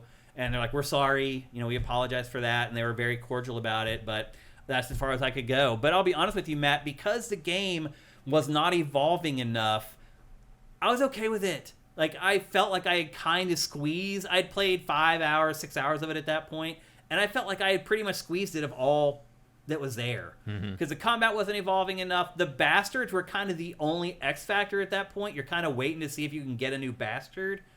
And then once you get that new bastard, if you can combine it with another bastard and come up with something unique and different, that was kind of all that was left. The story wasn't enough to keep drawing me forward. I didn't care about Juliet at that point. You had already fought like 3 red herrings that you thought were Juliet and it wasn't, and it was just kind of stringing me along. Here's what I was talking about. You go back to the ship, this is what happens. Now all of a sudden you're playing a top-down 2D game and you're running around like the ship, and I don't know. Again, it's just like, I'm sure in his mind this all made sense, but when you go to play it, it just feels disjointed, and I will say unique. Like when you play Suda's games, it doesn't feel like you're playing any other game. But sometimes that's for the better, and sometimes that's for the worse. And I feel like this game is kind of a mix of both of those.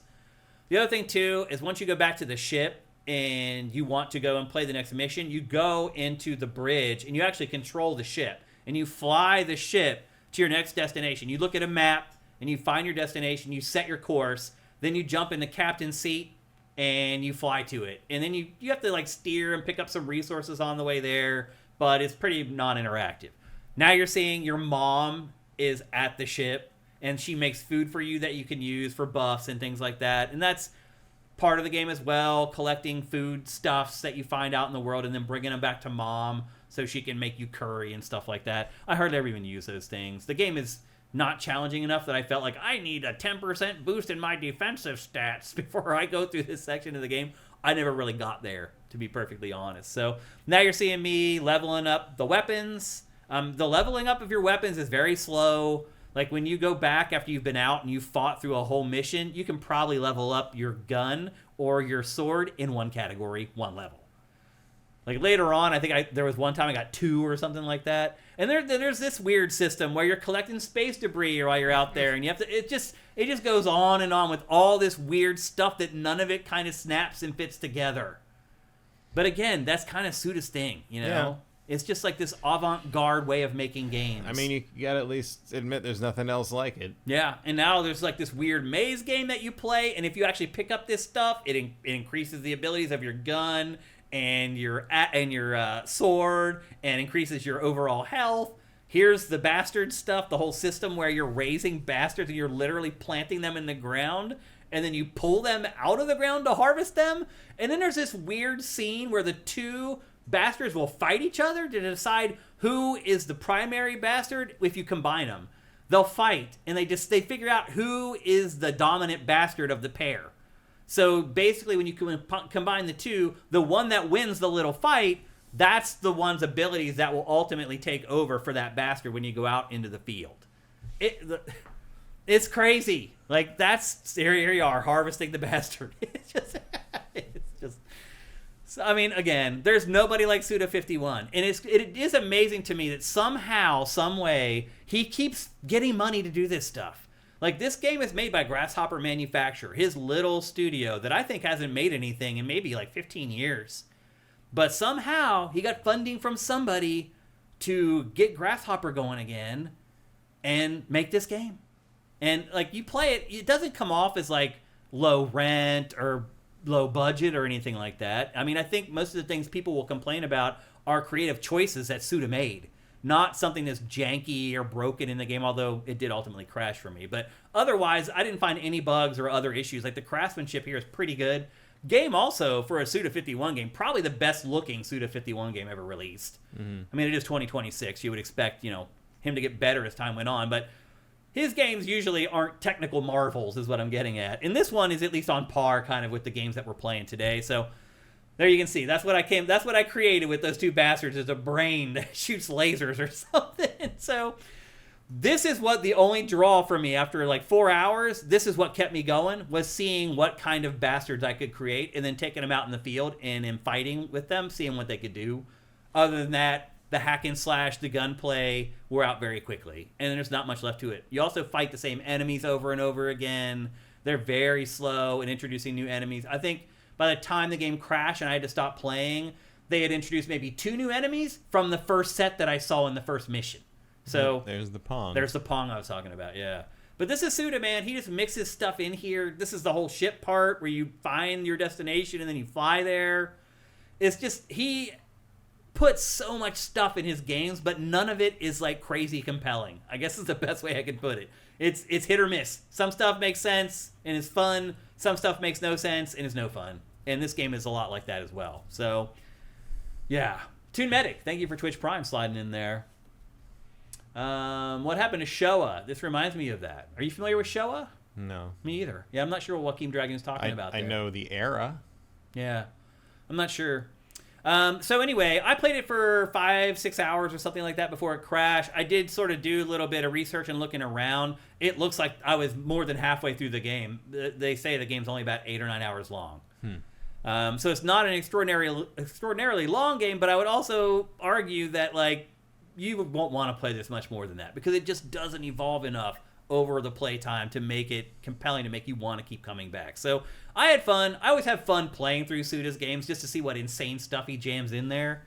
And that was kind of the draw for me. But I do wonder if somebody just picked up this game, had no idea who Suda51 was, and just played it, what they would think of it. I think they think it was the good nuts. news is that they're very unlikely to do that because this is not being featured anywhere. Yeah, there's like no marketing behind it. Like, I mean, you don't even see it. Like, I went through the PlayStation and Steam stores the last couple of days looking for stuff, after 2XKO, and I was like, oh, like, this did not pop up anywhere. Like, I feel like this game may be getting, like, stymied. Like, how YouTube did. I think they look at it and they're like, this is, like, too much. This is too violent. It's really not. Yeah, it's not. It's just zombies. Yeah. And they're not, I mean, it's not like you dismember them and, like, compared to, like, Resident Evil Requiem, we've put up 3 shorts for that. None of those got blocked. But this one did. Mm-hmm. So maybe there is something going on out there where they're like, they flagged this game as, like, hyper violent or something, and you got to be careful with how you deal with it. I don't know. But you're right. It's like this game launched and it just disappeared into the ether. So that's why we're here talking about it on GameFace. We want to make sure, and obviously our audience knows exactly who Suda51 is, and some people are big fans of his. And so, of course, we're going to cover his latest project here on GameFace. This full price? Yep. Well, like 60, I think it was. Okay. They sent me code for it. I actually don't know 100% what the price is. Maybe somebody in chat can look that up very quickly. We got a super chat from CFHX. I know that you covered this last week, but do either of you have more thoughts regarding the AI chips potentially delaying the next gen of... Oh, just wait. We have a whole topic about this coming up later on in the show. So just hold on tight there, CFHX. If you... Do we? Yeah. Yeah. Yeah, the topic Steam Deck is done. Oh. Yeah. I was looking at the time. Yeah. Oh, yeah. We may not make it there, actually. Oh, my God. Wow. I had no idea we were that far into the show. Yeah. Holy cow. Maybe not then. Let's answer his super chat then. Yes, it's a huge problem. It is a huge problem. Just this week. Yeah. I mean, I don't think the problem is really delaying the PlayStation. Like, I think the next PlayStation should be around 2030. I think this gen should last about 10 years. But the availability of new graphics cards and Steam Decks and all that is definitely a problem. Yeah, for sure. New PlayStation 5s will be a problem. We just talked last week about how Sony said the PlayStation is going to come out in like 2030 or whatever. Now, though, Valve, there are no Steam Decks. Yeah. They're sold out, and Valve is not going to make more until they can get components at a good price. When is that going to happen, Matt? Next year, maybe, if we're lucky. Yeah, I mean, maybe it could be a very long time. Is the Steam Deck done? Like, will they ever make more? Yeah, I mean, but it's you're waiting for the AI bubble to pop. Right. And how long is that going to take?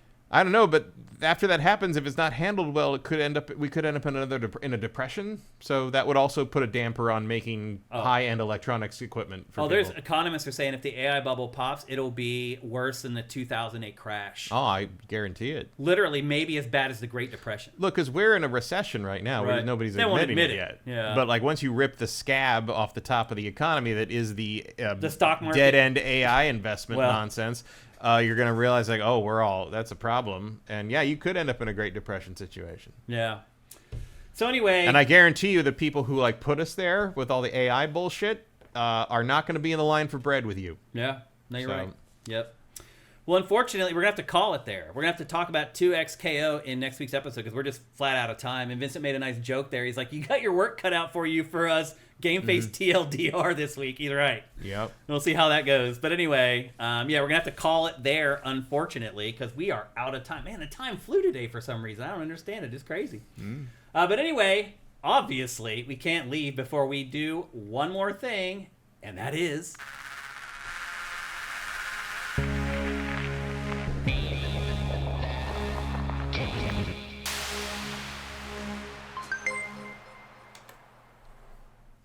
That's right. It's time for Name That Game Tune, brought to you by Soundwizardry.com, the absolute wizards in game audio. I know right now Glenn and crew are working on some big games. They've got a lot of work, but they can take more, and they should work on your big game. They work on Game of the Year winners, Game of the Year contenders, and everything in between. Go to soundwizardry.com. Your sound team is not good enough, I'm telling you, because you can hire soundwizardry.com, and they will be better and better to work with. I promise you, Glenn is just good people. And if you run a business like I do, you know how important it is to work with good people. Contact soundwizardry.com for game audio, TV show audio, movie audio, anything you got going on with audio. they're your people. Go to soundwizardry.com. And because they are so awesome, they sponsor this really cool game that we play called Name That Game Tune, where I play 5 samples from a video game, and you name the game before this guy right here. Matt, the natives are getting restless. I got in a discussion with somebody on YouTube yesterday. They're complaining. They're like, Matt should be on a cooldown. Like, it's not fair. He's winning too much. Like, why does he get to keep guessing while the people... And I'm like... I guess twice. Yeah, because he's playing against hundreds of people. And among those people, somebody should be able to come up with it before you. So I just told him, like, this is the way the game and is. everybody had, like, God, it was at least probably 20, 30 seconds while I was thinking about what it was, and no one else said it. Well, there was confusion. So the person I was talking to specifically, he thought that if you won more throughout the year, that nobody got prizes. And maybe I was unclear about that, but I thought I really was. You were very clear about that. I thought so, but I'm going to repeat it again here. He cannot win. Whoever among all you people have the most wins at the end of the year wins. It doesn't matter if Matt has 100 wins and that person has 30. Although whoever's in first place probably roots for me, because then no one else can get a point to crawl up the leaderboard. It adds a layer of you. strategy. Yeah. So anyway, I think once you guys figure it out, you realize this system is way better. But as of right now, this whole year, Matt, we have one winner. Mm-hmm. You have been on a run. There's no doubt. So anyway... There's really no rules anymore, other than the fact that you can't spam the chat because the chat's in slow mode. Otherwise, you can keep playing every week, and you can keep winning every week, or keep losing every week. It's kind of worked out lately. All right, let me bring up the Name That Game. Mortis, people on YouTube, thank you so much. CFHX, thank you very much for the super chat. Hopefully you're cool with how we answered your question. But if you want to play Name That Game Tune, you got to head on over to twitch.tv/SiftedGames. We can only do this with one chat because of the timing and all that kind of stuff. So anyway, head on over there if you want to play, and good luck. Matt, are you ready to play Name That Game Tune? Mm-hmm. Are you guys ready to play Name That Game Tune? Here's the first sample in 3, 2, 1.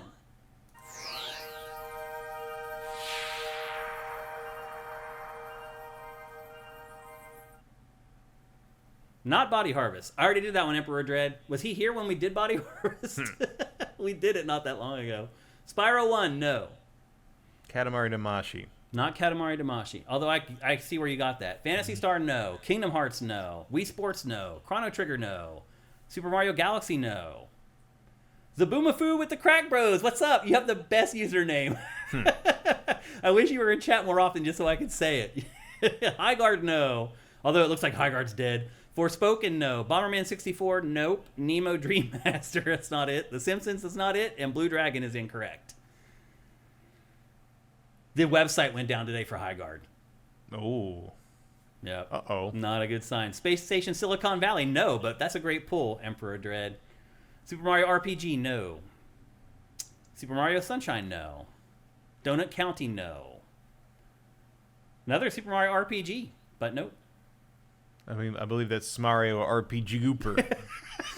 Okay. Little issue with the arrow keys, I think. Yep.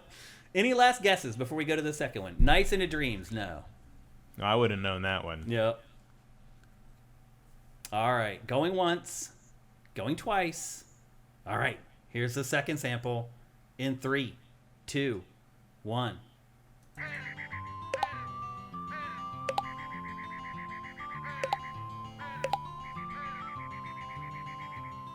Not Final Fantasy VI. Optimus Co-Prime. Yoshi's Island, no. Kirby Air Riders, no. Mother 3, nope. It's not Spore either. Pikmin, nope. Not Animal Crossing. Not Harvest Moon. Not Stardew Valley. Not Folklore.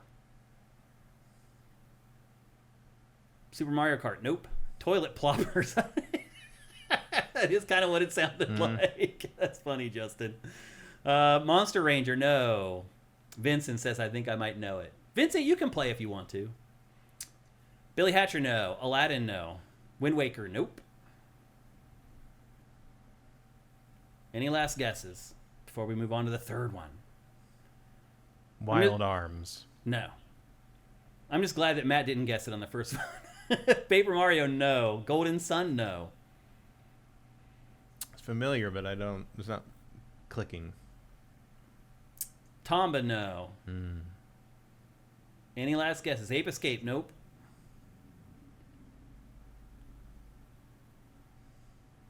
Okay. Going once. Going twice. Dark Cloud. Yes, it's There Dark we go. freaking Cloud. Ow! There we go. Oh my god, dude. Had to get the memory pathway That through. is insane. It is Dark Cloud. You would be horrified by what my mental process looks like when I'm doing that. I'm just spinning through every game I've ever played until I find the sound file, basically. Here's the third one.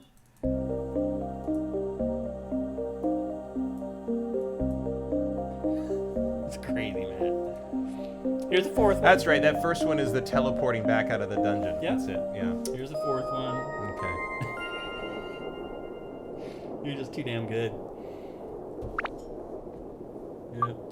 I think the sample 2 was placing stuff down in the geo front or It was. geo It whatever was. it Yeah. right? That's exactly what it was. Placing objects in Yeah. the. Yep. It's the Georama, menu. Their menu. georama, It's menu yeah. sound effects. Yeah. Yep. And here's the last one. Akeem Dragoon, I think the first one is still pretty rough, but I think the second one, Dark Cloud 2, which is also available on PlayStation now, I think Dark Cloud 2 is a great game. Yeah. Still, I like the first Dark Cloud. I played through. The first one's fine. Second one's actually really. Second one's Way really better. really good. Way Yeah. better. The building is way more. Yeah, I replayed it like 2 years ago, and it's still really good. Sub Sam Jam says, I think of myself as someone who's played a lot of games, but it's been quite a while since any of these have been games I've played. Yeah. Toon Medic, Matt is unstoppable right now. You really are. You're in the zone on this, man. I mean, Dark Cloud, that's obscure. Yeah, but I played it 3 times. Yeah. So. Still pretty amazing. Mike Q says, what is a donation tier to get to suggest the game for name that game tune? That's not a terrible idea, but obviously if you're the one suggesting it, you can't play, unfortunately. Ian Esquire says, wasn't Dark Cloud what Fable said it was going to be? Plant a tree and watch it grow. A little bit. A little bit, yeah, because you do jump back and forth between time periods. Yeah. Especially in the second one. The second one is all like time travel, so you have to plant this tree. You literally do plant a tree, time travel forward, and, well, you talk to the tree and find things out from the tree. Yeah.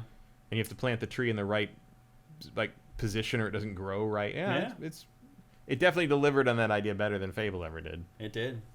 All right, Sifters.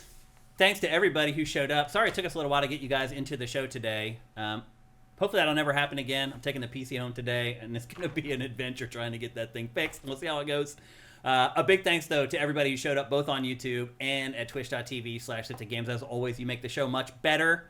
And also, you guys give us your awesome Twitch Prime. We appreciate that very much. And speaking of which, if you're watching the show on YouTube right now, please head down below and figure out how to hook us up with Twitch Prime. If you're an Amazon Prime subscriber, you can give us a free $2.50 every month. It's free. Once you've connected your Twitch and your Amazon accounts, it literally takes 3 seconds. You just have to go to twitch.tv/SIFTDGames and click the purple drop down and just click one thing and submit, and that's it. You give us a free $2.50 every month. It is a pain. You have to redo it every month, but it's free money. Like, if you really love what we're doing here and you want to make sure that it continues, that is the best thing that you can do. It's so easy. And again, we just got our second payout for the year, and again, it was way down. I don't understand what's going on. I don't get it.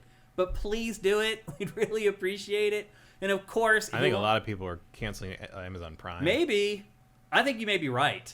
Because one, it's crazy expensive now. It is crazy and you expensive, have to watch yeah. ads when you watch freaking shows, which is crazy. And it's like, I totally forgot that you get free shipping on Amazon, even if you're not a Prime member. It's just 2-day shipping instead of overnight. Yeah. So once I figured that out, I'm like, wait, why am I doing this again? I'll tell you why. Because I give myself a free $2.50 every month with Twitch Prime. So please do it. And if you want to support us on a permanent basis, and this really ensures our future, go to patreon.com/sifted. $5 a month gets you all our content early. This and GameFace TLDR, our brand new cut down version of GameFace, is launching this week. The Shane Satterfield show that we just launched a few weeks ago. All that stuff. You get it all early. Pactor Factor a week early. All that stuff. And don't forget to ask questions about Pactor Factor over the next couple days as well. And then finally, if you can't help us out with any of that stuff, that's cool. Like the show, comment on the show, share the show. Like I was saying earlier, if you're listening on Spotify, please leave a comment there. Spotify is a place where we can really grow our business, and we'd really appreciate it if the people who are already listening on there could help us out. That would be sweet. So let's see. Next week, It could be Resident Evil week. But right now, like I say this all the time, I mean it. Go to Sifted and just if you have nothing to play, you don't have money to buy a new game right now, go to Sifted and just go to the early access channel.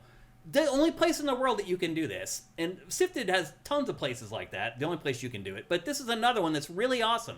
Go to that channel, and there is just like 20 games that you can download and play for free. We're the only ones that collect all that stuff in one page. Go there, do it.